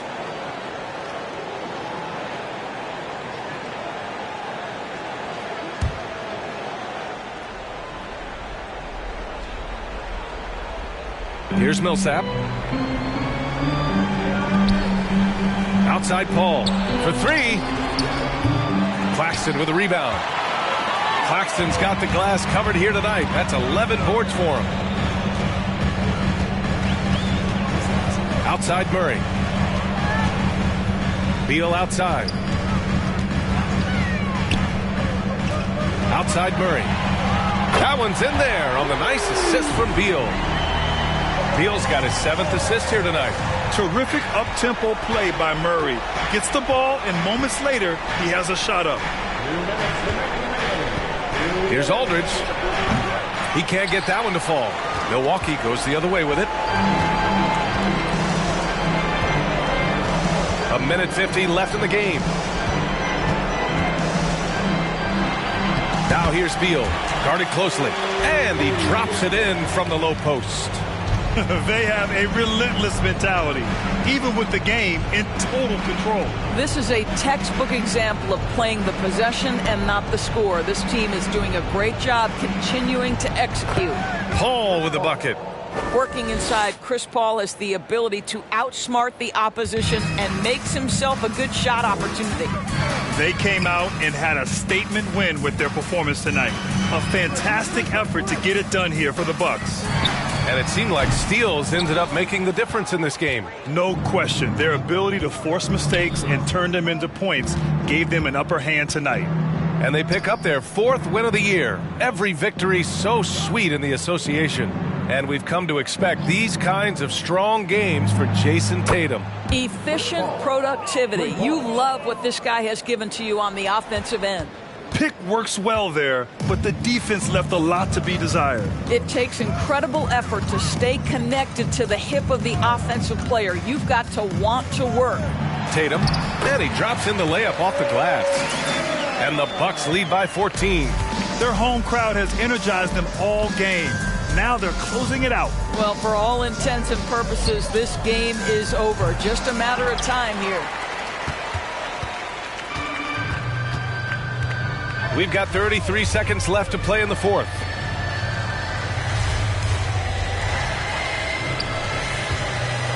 And then Tatum slams it in. Got to give them respect. They're doing everything they can to close this out. Well, just terrific teamwork. Each guy doing his part. You love what you're seeing from them tonight. The drive by Paul. Tipped.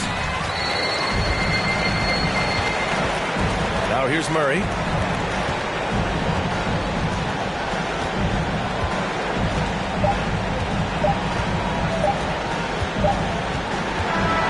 So this one belongs to the Bucks. We saw two different teams tonight. One played with confidence, operating flawlessly. The other just looked lost.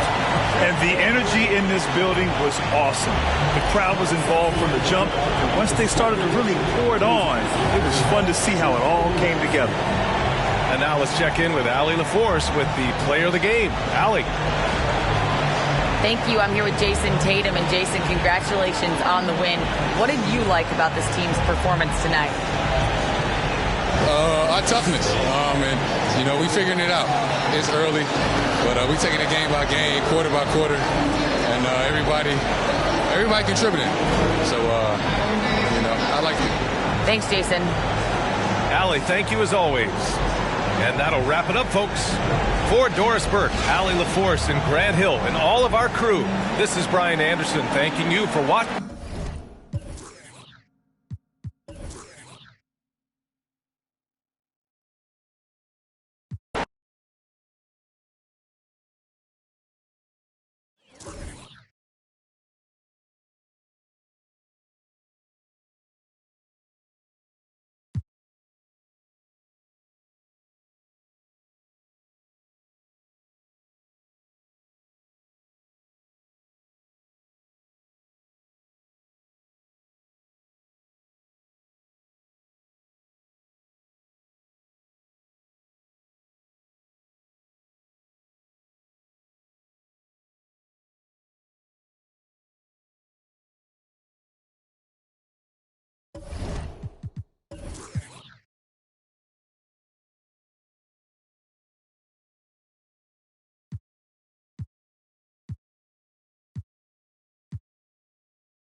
Happy Thanksgiving, everyone, from everyone here at 2K Sports.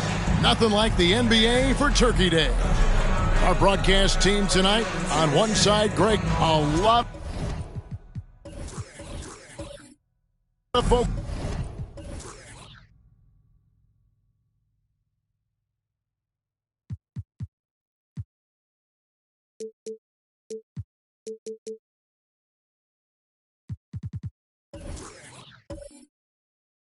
Is on the guard matchup tonight, Greg. Both these teams rely on their backcourts to lead the way for them.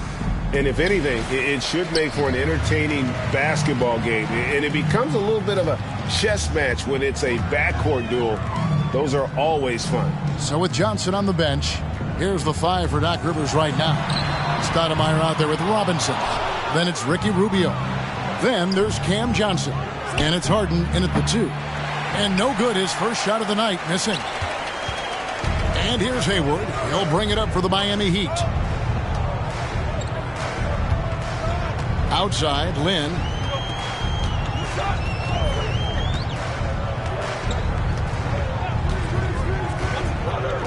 Down to 5 on the shot clock. From deep three-point range, the rebound by Harden. Now the 76ers with it. About 1 minute into the first quarter. Lets the 3 fly. That's good. It's Rubio with the assist. Crossing up the defense, and that's what you expect from Rubio. Terrific vision. They've been struggling here on offense. Yeah, a bit of a dry spell for sure. In the pass to Levine. And he can't answer back. The three-pointer offline. Rubio against Land. Kicks it out to Harden. Over Levine. Harden can't hit. Very dangerous to leave a guy like that open. Lucky break there for the D. Pass to Lynn.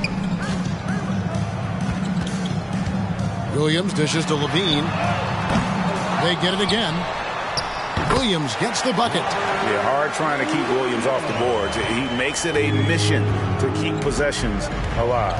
Right now, let's send it over to the sidelines and get a report from David Aldridge. Hey, Kevin. Well, I caught up with the head coach for the Heat. And with this team, it's all about getting out in transition and using their team speed. He said, look, if we get a rebound, we got to be off to the races. This has to be a track meet. So we may have a wild one tonight, Kevin. Back to you. Thank you, David. Rubio against Lynn. A shot by Hayward, wide open. And it's Philadelphia with the rebound. They couldn't put the pieces together, losing that last matchup with Boston. Well, when you're facing a team that's feeding off the crowd's energy, you have to bring your A game, and they didn't do that defensively. It looked like there were communication breakdowns all night. Deadly, especially when you're on the road. And Greg, the Philadelphia 76ers have made it very clear that they are all in on a title run. And their front office has been very focused on trying to get top-tier talent on this roster. After the trust the process era, they're now aggressively pursuing titles here in Philly. Kevin, what's so impressive to me about Levine? It's the all-around play. He affects the game across the board.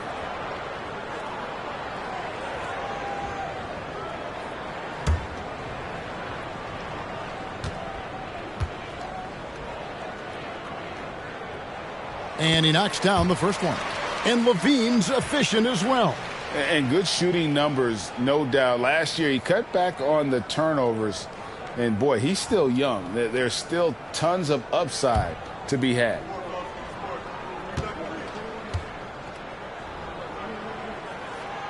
So 1 for 2 that time at the stripe. Zach LaVine has so much talent, and people just want more. But you can't argue that he produces in so many areas. And there hasn't been anything easy for him in this period. And you've seen they've made numerous attempts to try to get him going. Shows how valuable he is to this offense. And he just hasn't been able to make anything this quarter. Stoudemire, just excellent timing on these alley-oops. It has that great connection with his teammates. Lob it up, and he'll take care of the rest. Out of bounds, it'll be 76ers ball. Well, a chance to check out some stats for Cameron Johnson.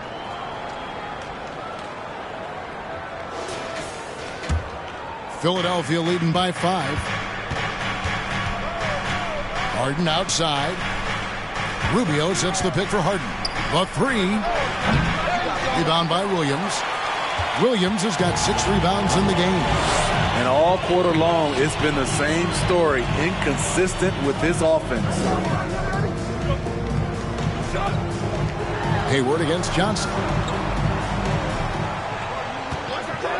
Hayward looking over the floor. Lynn from long range. Again, the miss by the Heat. 76ers have gotten 3 of 8 shots to fall for them here in the first quarter. In the corner, Harden. Stoudemire trying to break free. Harden's shot is off. He's kind of lost his way this period, having a hard time getting anything to go down. And here is Davis. He's coming off a 10-point game against Atlanta. He was really aggressive on the glass, too. He really racked up on the boards out there. He's having a tough quarter scoring the basketball and able to help them close this gap. Hayward against Johnson. Rubio outside. Stoudemire outside. Johnson finds Robinson. Philadelphia moving the ball around. The 3 from Harden. And it's Miami with the rebound. Williams has got his 8th rebound here tonight. I'll tell you what, he's been off target all night, and his teammates have had to rally. Davis has the open look. Trains the three-pointer. Quick release by AD. He makes drilling the catch and shoot look easy. And the 76ers decide to take their first time out here. Ball for Philadelphia.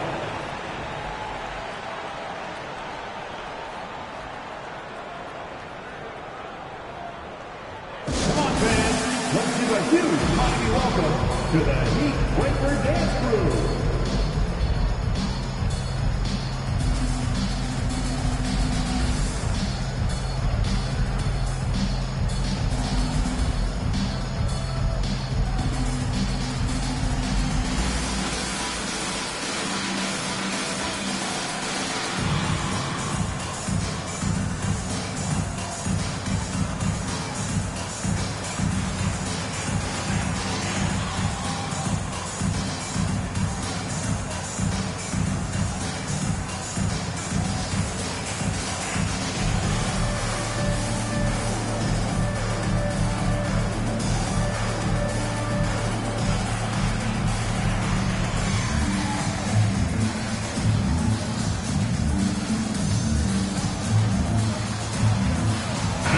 group in for the Heat. Williams, he's checked in for Davis. Nemanja Bjelica comes in for Williams. Porter's checked in for Gordon Hayward. And Karis LeVert subbed in for Levine. From deep, Johnson traps in the tray. A solid three-point shooter. Johnson makes the defense pay for giving him light. LeVert the pass to Williams.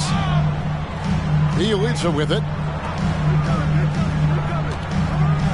Outside, Porter. That's good. And it's LeVert with the assist. Matching baskets from the perimeter, an earmark of today's game. Hey, players love competition, and the fans love it as well. To the paint, here's Williams. Played in with a nice touch off the glass. Despite having a small frame, this is a big part of Lou Williams' game. Taking it up strong inside. LeVert the pass to Bjelica. And the pass to Lynn. And again, Miami with the triple. Defensively, a breakdown along the perimeter. Just too slow to rotate. Johnson with the screen on Lynn. Jackson looking around. Williams up on top. Passes to White. Fires the three. Rebound by the Heat. They're coming into this game off that recent loss to Atlanta. When they ran the offense right, they found some easy shots, but on that occasion, it was few and far between. You know, they take one step forward, two steps back, and exercise in frustration. From range, LeVert's one of those guys you have to respect his shot. He makes enough from beyond where you have to honor him. Reed kicks to Williams. The dish to Jackson. Poked away. Stolen by Jeremy Lin.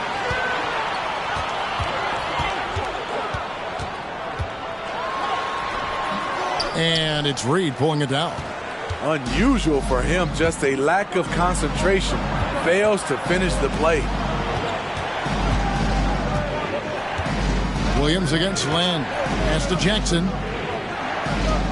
Johnson outside for the three. The shot, no good. The Heat go the other way with it. About 3 seconds between shot and game clock. Down low. Here's Lin. That shot, no good. Excellent D there from Williams.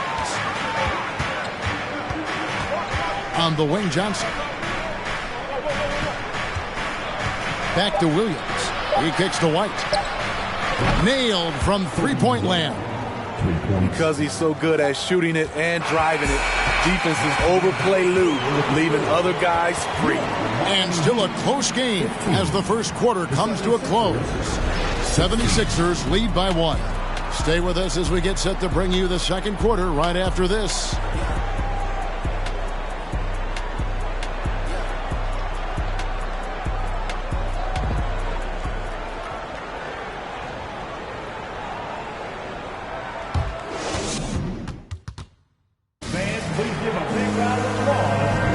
Thanks for joining us in this Thanksgiving presentation of the NBA.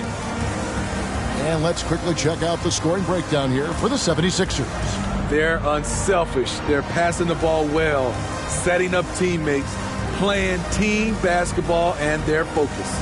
And they've also been effective from beyond the arc tonight. And if that continues, guys, it can really open up the rest of their offense.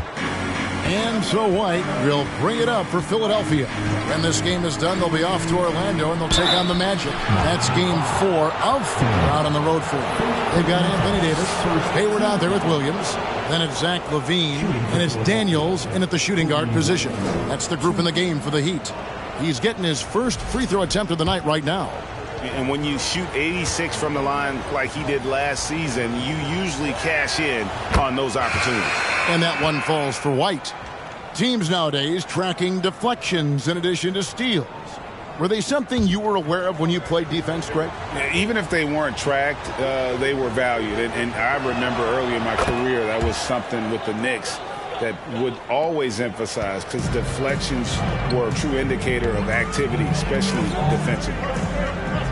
Williams finds Davis. Good ball movement here by the Heat. Bean passes to Daniels. Oh, good on the triple. The 76ers leading by 3. Harden outside. Stoudemire against Davis. 6 on the shot clock. And here's Harden for 3. And it's Miami with the rebound. And with an update from the sidelines, let's check in with David Aldridge. Thanks very much. Karis LeVert has become one of the game's best slashers. He says, honestly, I just go to the front of the rim and work on different spins. Getting more comfortable with both hands and finishing. Kyrie Irving did that when he was younger, and that's one of the ways he became a great finisher. Kevin, back to you. He is a great finisher. David, thanks. He's studying the greats, and it's paying off.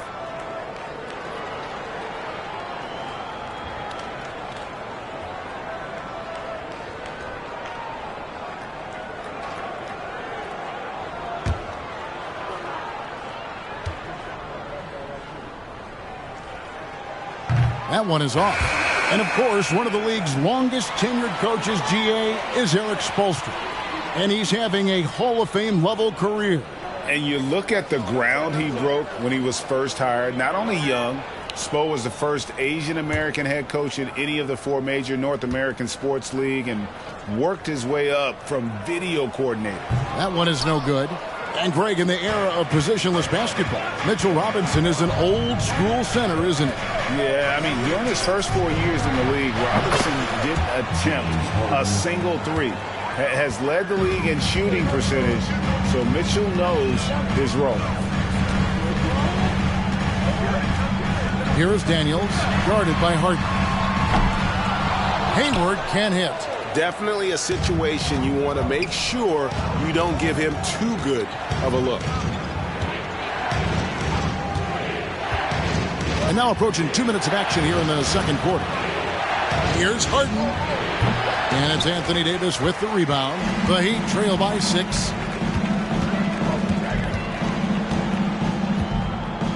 Pass to Levine. Latrey. And Philadelphia grabs the miss. Harden's got his 4th rebound with that last one here tonight. Oh, and there's the alley-oop. And it's Stoudemire with the jam.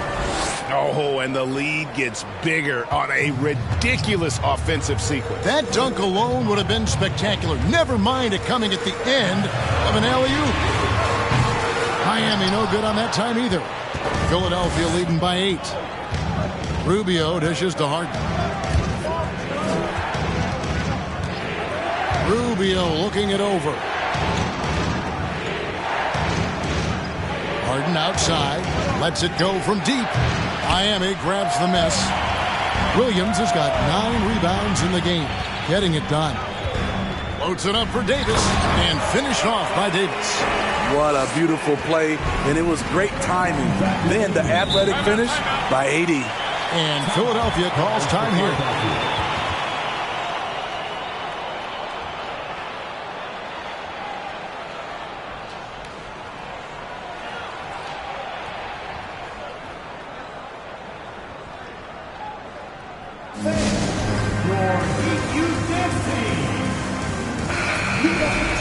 These are the players who had the most success from deep last season.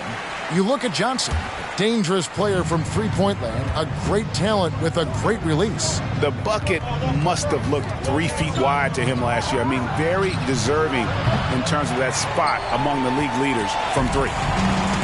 And so it's Davis. He'll bring the ball up for the Heat. 6-point game. And there's the pass to Hayward. He dishes it to Daniels.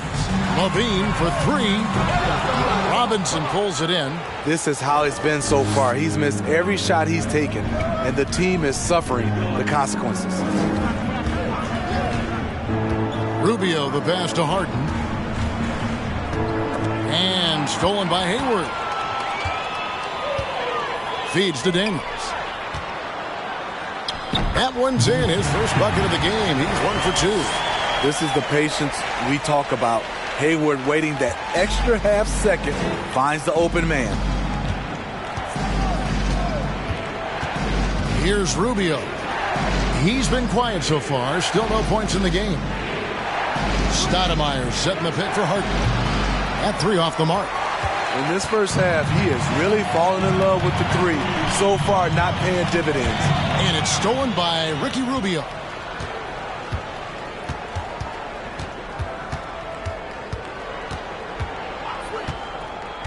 Passes it to Harden.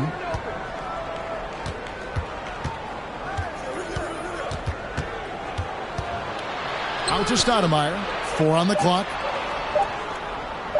Deep 2 from Robinson. The 76ers again can't hit it. And he rushed that one, no doubt about it. The D. Allen's position, you could see the frustration on his face.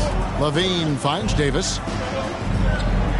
Good ball movement here by Miami. In the corner, Daniels. And the 3 off target. Philadelphia leading by 4. Harden dishes to Rubio. Harden the pass to Rubio.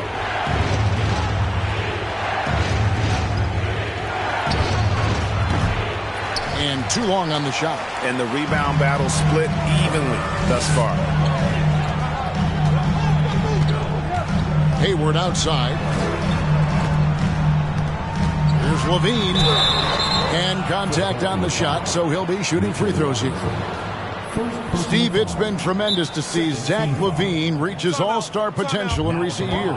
Kevin, you can tell he's loving it too, right? But yeah, this was a long time coming. He's at the top of his game, earning his spot among the best players in this league, Kevin. And the first time out of the game called for the Heat.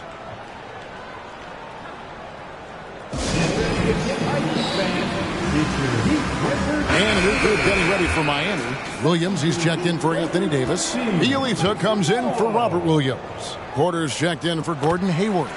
And it's Jeremy Lin in for Daniels. So much of the schedule still in front of us, Steve. However, some teams are really struggling early here. Yeah, Kevin, and those teams, they can't lose their confidence because it's a long season. And sometimes you just don't have the talent to beat other teams. But you must stay focused and try to get better every night.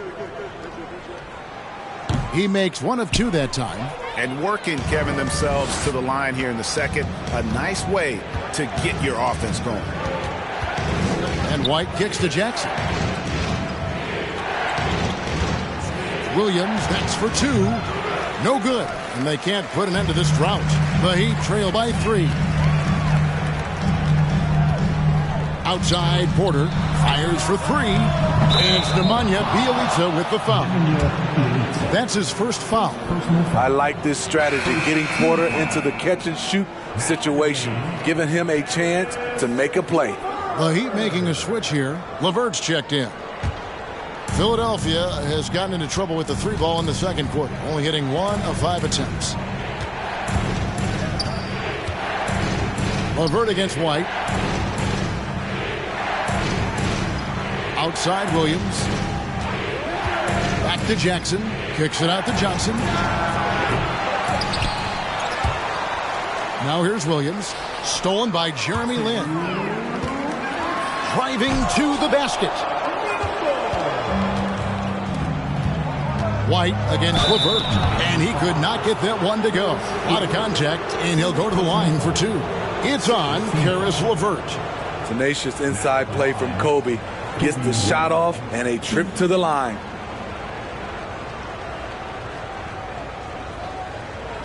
Take a break. Take a break. 2 shots.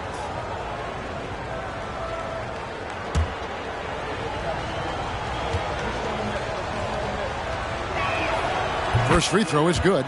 Kobe White might be new to the league, but he doesn't play like it. Confidence and ability are beyond his years.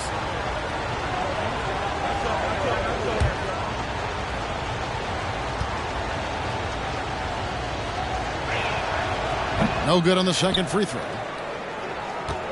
Miami trailing. Now LeVert. Outside, Lin. Outside, Porter. Pass to LeVert. He leads a screen on Johnson. And a wide open look for Porter. A miss that time would have put him up. And it's Williams with the ball for the Philadelphia 76ers. Pass to White. Three-pointer. And it's Lynn with the rebound. Heat shooting terribly up to this point, just 30%. Some ramshackle offense play there. Outside, Porter. The pass to LeVert. And he takes that one up and powers it through. There's always been a level of savvy to Porter's game. Beautiful pass. 52 seconds left in the second quarter. Here's Williams. Count that one. Beautiful call that time up the floor. The hard screen frees him up for the bunny. And he's got his first chance at the line here. And last season, 86% from the line. So he's always had that calm presence at the line no matter the situation.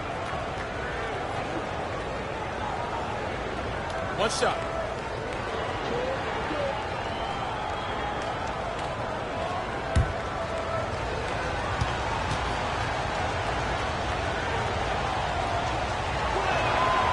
Throw good, Lou Williams. And they're really getting more points at the free throw line here in the second quarter. Lynn against Williams. Lynn looking it over.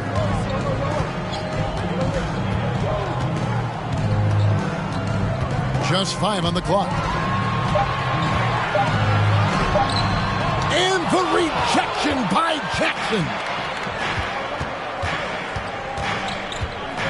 Bielitsa against Williams. Kicks to Reed. Jackson passes to Johnson. That's good. And it's Jackson with the assist that time. Jackson's got 3 assists now in this one.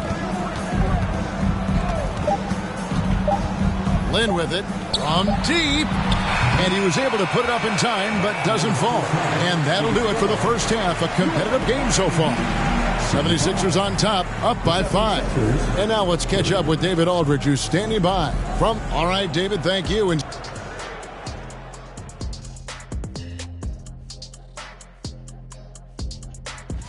you take a look at the Heat, they're still at the bottom third of the league. Something will need to change for them to move up in the rankings. We knew this team would need time to figure things out. And we were right. And we come back to the game at hand in the first half. Plenty to like for the 76ers. You look at their bench production, so valuable to have guys that can come in and contribute the way they have. Let's the starters catch their breath without doing any damage. I need to catch my breath right now. Why? There's someone we can bring on the bench for this broadcast. Oh, my God.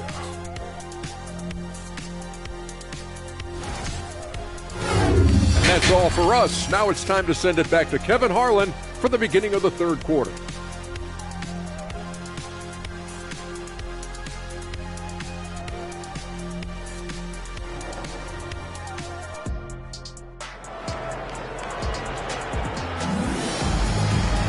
Second half of basketball upon us.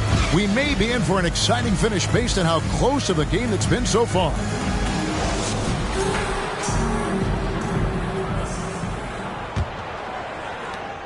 The 76ers leading by 5. So with Johnson on the bench, here's the 5 for Doc Rivers right now. Harden out there with Ricky Rubio. Then it's Robinson. Then it's Stoudemire.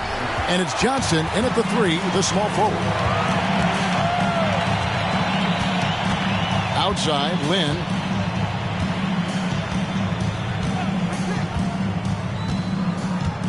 To the inside. Stolen by Harden.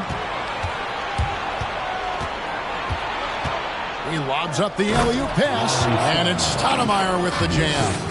And while his ability to score gets so much attention, Harden demonstrating why he's also regarded as an elite-level passer. Lynn against Rubio. Davis dishes to Hayward. Shot clock at 6.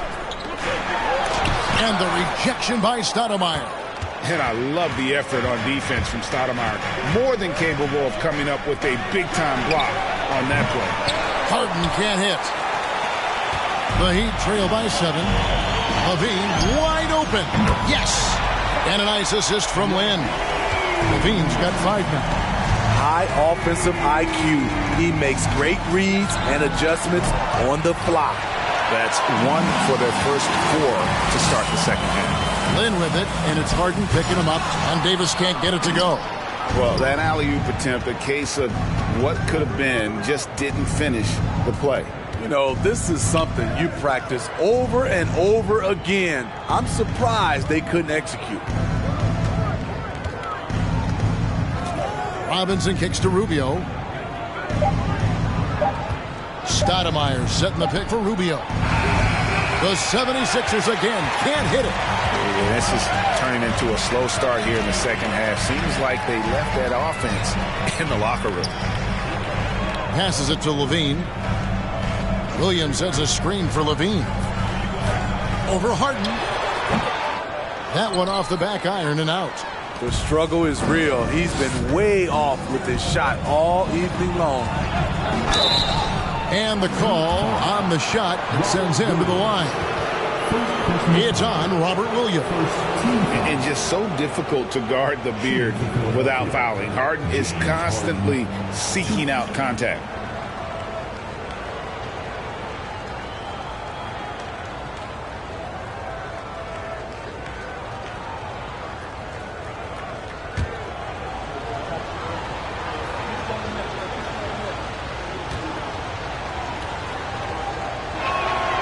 First one falls for him. And the playmaking of Harden continues to impress. Whether he's looking for his shot or creating for others, such a dynamic talent.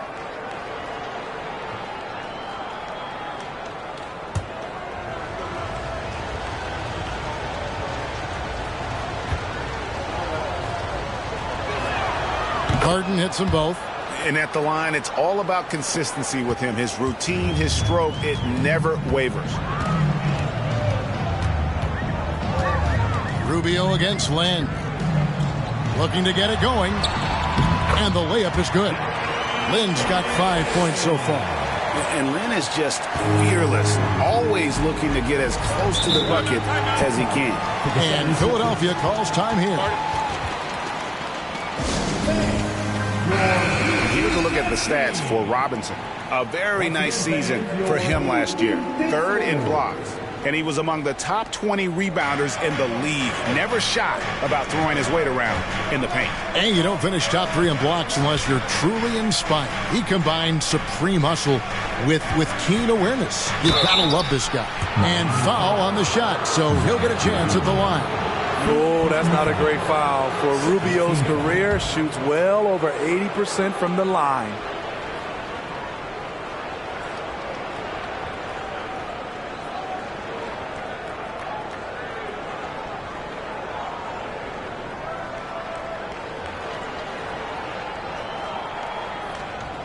For Philadelphia, they have put up good numbers at the charity stripe, converting 6 of 7.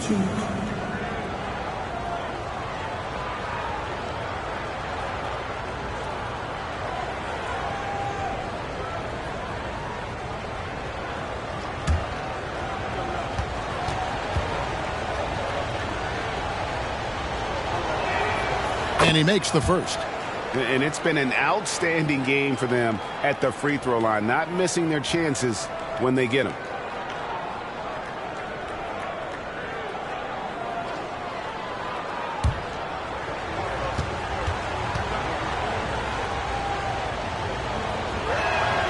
Both free throws good from Rubio. What you get with Rubio, good size for a guard, terrific playmaker, and trying to become a better scorer. Lynn kicks to Hayward. Oh, good with the triple. Well, he wants to shoot his way out of this cold spell, but the struggles continue. You know, to me, this is when you want to focus on creating for others. Give someone else a chance. It's called a teammate. And the basket by Harden. Yeah, that's a great shot. 3rd 3 of the game for him, first in this half. Lynn against Rubio. Lynn the pass to Davis. Over Harden. That one doesn't drop. Now the 76ers take it the other way. Calling for Anthony Davis, a big contributor to this team when healthy.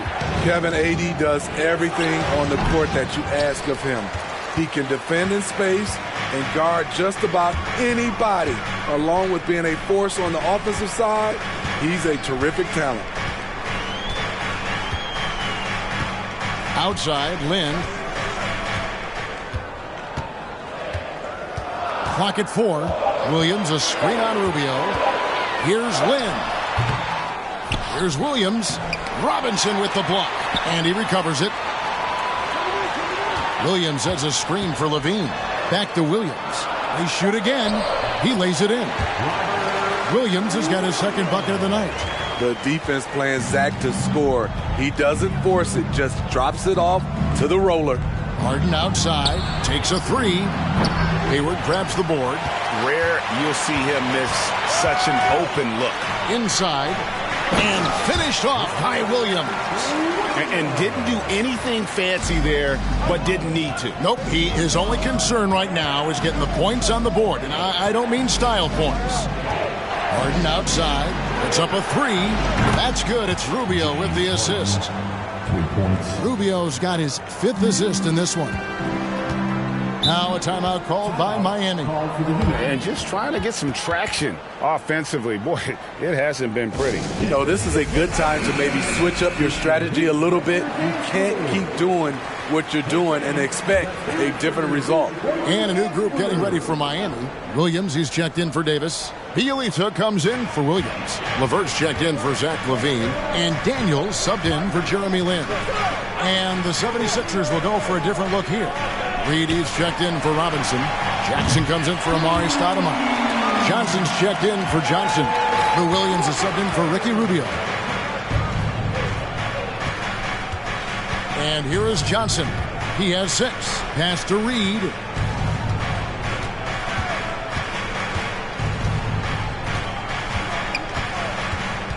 Pass to Harden. The 11-footer. Harden missing again.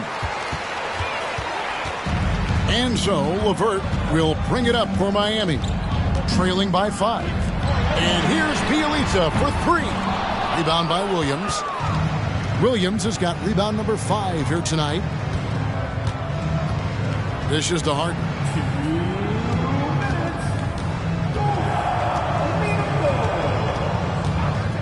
Outside Jackson.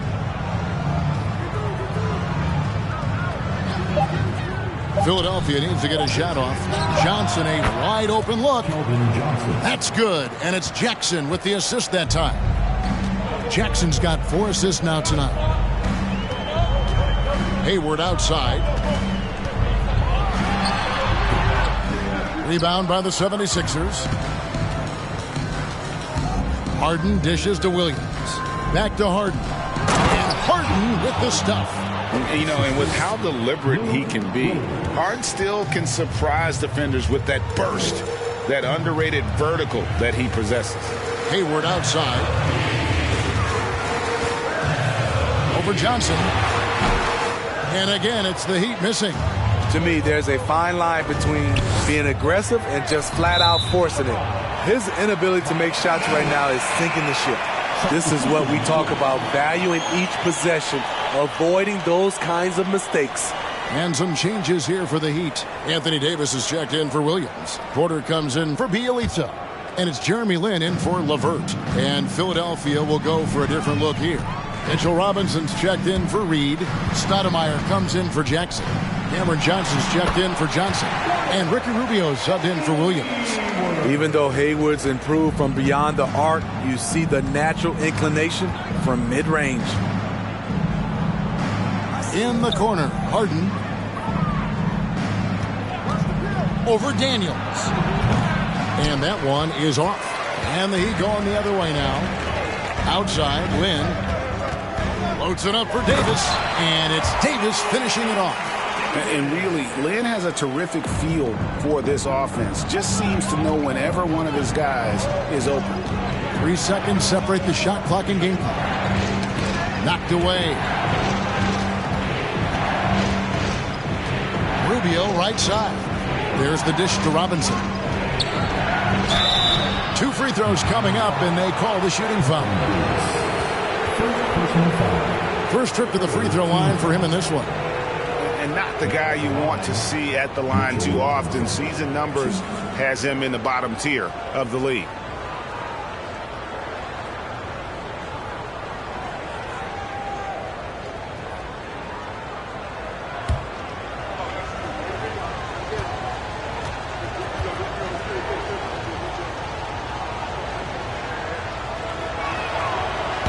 He's off on the first. Well, probably a little draft in the arena tonight. He's the last guy you expect to miss the mark by that much. Absolutely.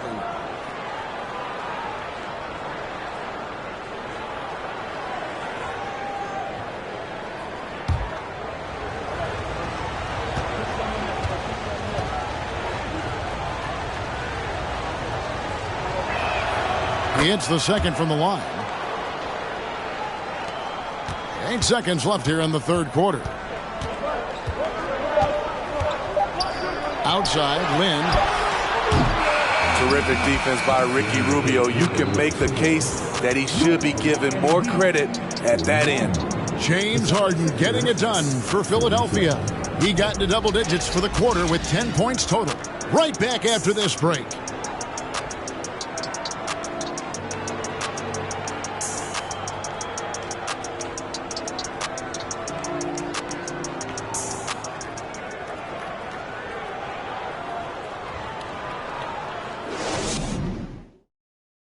And it's time now to bring you our State Farm assist of the game. Yeah, and I like the fact we get to see this pass one more time. A magnificent feed, and you love to see your off guard taking over the playmaking duties with this much skill. Very unselfish. If you appreciate teamwork, this is the kind of play that will get you up out of your seat. And I know I speak for all of us when I say I can't wait to see what kind of finish awaits us here in the fourth quarter. Davis is out there with Rob Williams. And it's Hayward. Then it's Zach LaVine. And it's Lynn in at the point guard. That's the group on the floor for Miami. The pass to Williams. Here is Hayward. Beyond the arc. And Stoudemire pulls it down. Here is Rubio. Outside Robinson. And Stoudemire in the corner. Pass to Robinson. And Davis sends it back. The combination of agility and reach makes AD a lethal defender, capable of sending shots back from anywhere. Pass to LaVine from the arc. And again, it's the Heat missing. The 76ers leading by 8. Harden inside the three-point line. Cams the shot from the wing. Harden's got 12 points here in the second half. Yeah, you got your shooters and you have your scorers, but James Harden is both. Lynn kicks to Davis. Outside LaVine. And that one falls coming off of Davis's feed. Here we go. His second made from beyond the arc in the second half after having no such luck in the first. And the 76ers call time here. And with the struggles AD has had to stay healthy, and you wonder, though, if the team's going to focus on having him be at his best for that postseason run and try to manage the wear and tear. And now the latest from our reporter, David Aldridge. Hey, Kevin, during the last break, I heard Doc Rivers talking with his team. His concern was both their inconsistency and their amount of three-point shots. He said, let's move the ball for good shots. If you have an open three, take it. Otherwise, let's attack the rim and put some pressure on these guys. Kevin? Okay, David, thanks. And when Davis is on the floor, Greg, he is a force. But how do you keep him healthy into the playoffs? That is the question. I mean, sustaining his output over a full season isn't easy, but Davis has had a bit of bad luck with the injury, so you have to mitigate ways to keep him available. Just a little under 2.5 minutes have passed now here in the fourth. And Rubio kicks to Harden. Rubio with a screen on LaVine. Harden's shot is off. His inability to make shots has not brought this team down. That shows you their resourcefulness. On the wing, Davis. Levine deciding where to go with it. And it's good off the back rim and in. Levine's got 5 points now this quarter. What a turnaround for him since the half. More aggressive and more effective. Now, here's Rubio. Now Johnson. Harden outside, 6 to shoot, and he's fouled pretty hard on that shot, but he's got the chance to pick up the points at the line. Maybe the best ever at earning free throws. I mean, Harden has mastered the art of contact and still being able to get off the shot. That free throw good from Harden.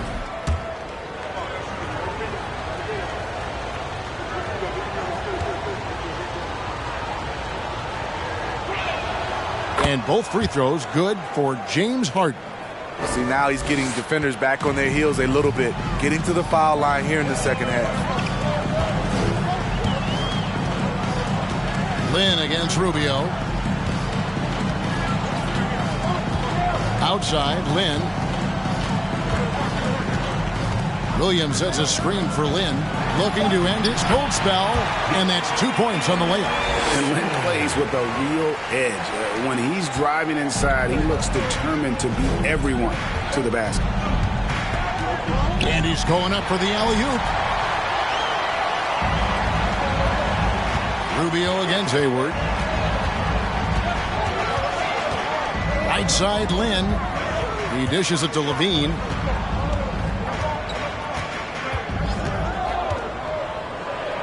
Out to Hayward. This one for 3. Offensive rebound. Davis off on the layup. And it's still a rare sight to see rebound numbers like the ones he's had tonight. It's incredible, and I'll tell you what, it's a joy to watch. There's more to his game than threes and dunks. Rubio finds Stoudemire. Williams with the block. The amazing thing about Williams, yeah, he can block shots inside, but he can also block shots out on the perimeter. His ability to play in space means he's more than just a rim protector. Doesn't care where you're shooting from. The basket good off the assist from Lynn. Lynn's got 5 assists in the game. How about the confidence? It's just growing in this young man. Williams has that attitude of a go-to guy in these big moments, even though he's still picking up the nuance of the game. Lynn the pass to Williams. And here is Lynn. Williams a screen on Rubio. Outside for Davis. Pass to Levine. Davis with a screen on Harden. That's good, and the 76ers lead is cut down to just 4 points in the bucket from Levine. I don't know what Coach told him at halftime, but he is shooting the lights out right now. Rubio with it. Harden with a screen on Lynn. Stoudemire outside. In the corner. Harden. And now let's take a look again at that incredible rejection. And this is why coaches stress the importance of defense. Big block there in this close game. And so it's Williams who brings it up for the Heat. Rubio against Lynn. Williams has a screen for Lynn. To the middle. Shooting foul as the whistle blows. He'll shoot 2 free throws. That one is on Stoudemire. Just such a physical player. Williams has no off switch, which is how he gets these calls. He's able to hit the second one, and that narrows the lead down to just 3. If he hits all of those, they're feeling a lot more comfortable, but now still a one-possession game. Robinson sets a screen for Rubio. Jacks up a 3, and Davis pulls it down. Davis has got his 6th rebound on the night. Now the pass to Lynn. 1:36 left in the 4th quarter. Williams a screen on Rubio. Lynn dishes to Davis. For three, Levine. It's hauled in by the 76ers. They've led by as much as 10. Hayward against Johnson. This is it to Harden.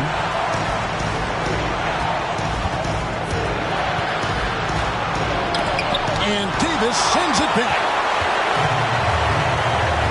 Pass to Lynn.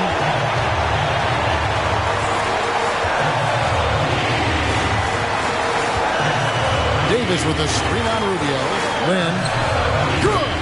And what a sensational bucket to bring them within one. Big-time basket at a big-time moment. This is why we all watch. The NBA is about these moments. Harden against Levine. They need this one. Money! One of the best closers in our game. James Harden coming up big. Timeout called, the Heat. They're trailing by 3. 30 seconds left in the fourth quarter. What's your take, guys? And usually you want to go for the 2-for-1 here to maximize the clock.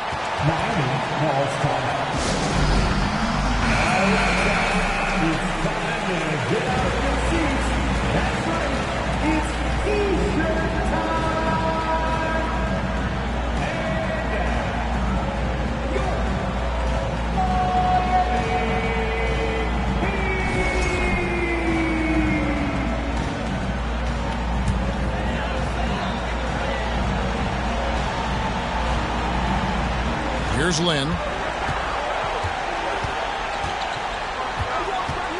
There's 25 seconds left in the fourth quarter of this one to tie it up. It falls! And oh, that was an enormous three-pointer. And I really like how Lynn elevates his game when it's all on the line. Just an amazing performer in the clutch. And Philadelphia calls time here.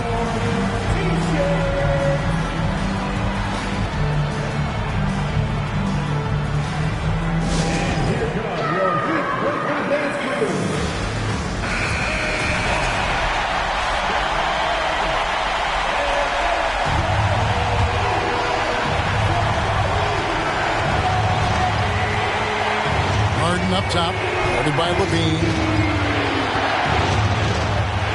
Kicks it out to Johnson. Stoudemire, the pass to Rubio. Stoudemire setting the pick for Rubio. Shoots over Lynn. Oh, missed it. And that's going to do it for regulation. So we are headed to overtime. We'll get right back to the action when we return.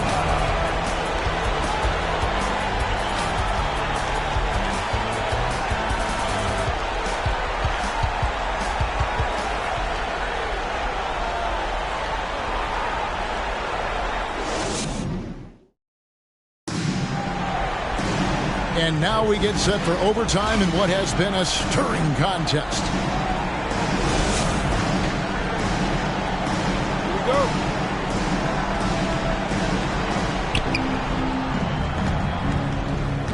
They've got Ricky Rubio. Stoudemire out there with Johnson. Then it's Mitchell Robinson. And it's Harden in at the two-guard position. Loads it up for Davis. And finished off by Davis. Up in his playmaking skills, when Levine notices an open teammate, he whips the pass over. Rubio with a screen on Levine. Harden gets the bucket. Yeah, he's in such a great rhythm right now. Makes sense to get him the ball any way you can. Let him decide whether to shoot it, whether to pass it. He's your catalyst right now. Williams, a screen on Rubio. Lynn finds Williams. And Williams with the stuff. He is a budding prospect. I like whenever Williams shows that determination on offense, and it looks like he wants to just take over. They get a hand on it. And that's out of bounds. Philadelphia will retain possession.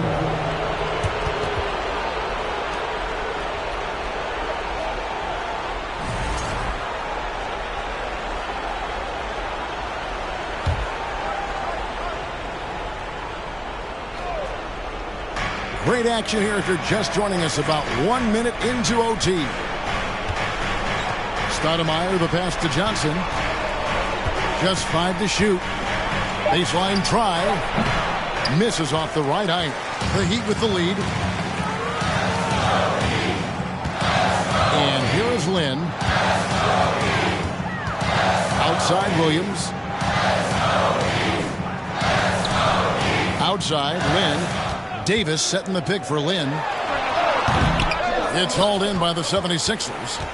Rubio's got his 4th rebound with that last one here tonight. Pass to Harden. That's good. It's Rubio with the assist. Harden's got 30. He lives for moments like this because he wants to be the guy to hit the clutch shot. Lynn kicks to Williams. Williams, a screen on Harden. There's Levine. And that one goes long. And so it's Harden bringing it up for the Philadelphia 76ers. They've led by as much as 10. A 3-ball. Miami grabs the miss. Davis has got 8 rebounds in this game. To the paint, there's Williams, and the slam by Williams. An unreal athlete. Williams gets off the floor with such ease to power it down. Here's Rubio. Here's Robinson. Gets the bucket and the foul. That one on Davis. Man, that's a lesson for the D. Fight harder on the glass. Reason why, lack of focus, lack of communication, which led to second chance points.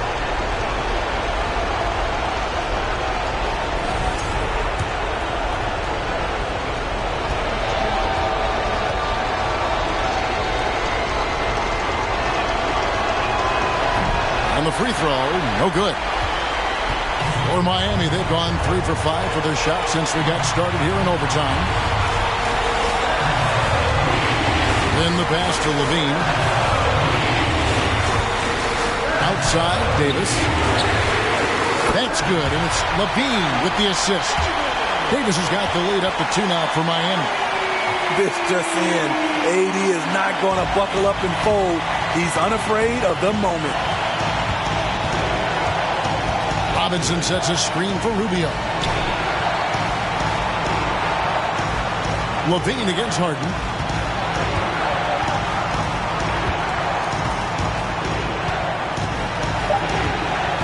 Shot left block. Got it! A huge shot to tie it up. And this is what great players do. Harden understanding how to deliver in a big moment. And Eric Spoelstra wants a timeout.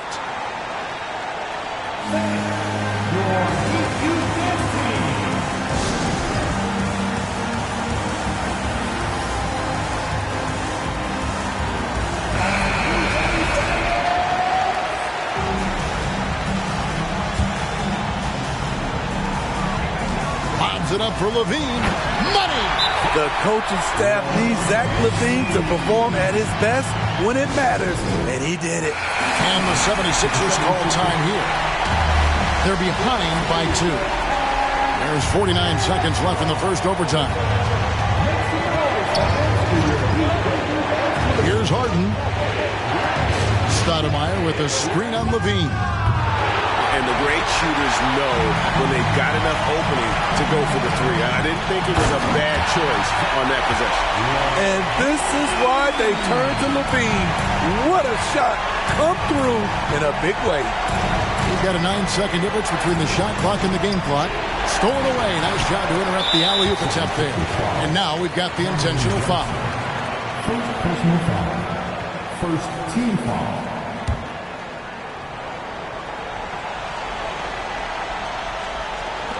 And so they choose to intentionally foul. Honestly, just doing what they have to in order to get the basketball back. And he cannot get the first one to drop. Tough one to miss. And Lynn has really carved out a nice role for himself in our league. An effective two-way player who can score, rebound, pass, and defend. And the 76ers call time here. They're trailing by 5. We've got 22 seconds left in the first overtime. Action has been terrific. Guys, what do you think? An uphill climb. They need everything to break their way. They also need to get the best shot you can as quickly as you can and then immediately foul. And they foul intentionally. That's what they have to do at this point. Second personal foul. Third team foul. Now at the line. First free throw is good, and that makes it a 3-point lead. And he hits both free throws here. So now it's a 4-point ball game.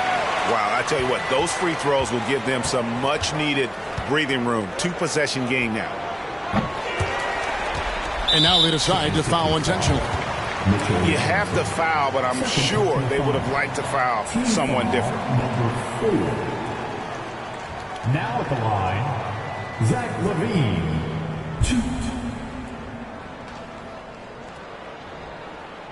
Shooting 2.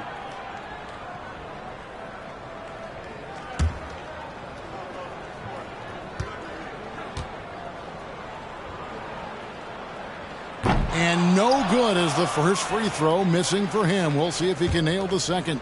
And all Levine has to do is not let the pressure get to him. Just take his time. And the second of 2 is good. That puts them up by 5. The 3 from Johnson. That one's not going to go. And so it's the Heat winning this one. And David, thank you as always. And that's going to do it tonight, folks, for our broadcast.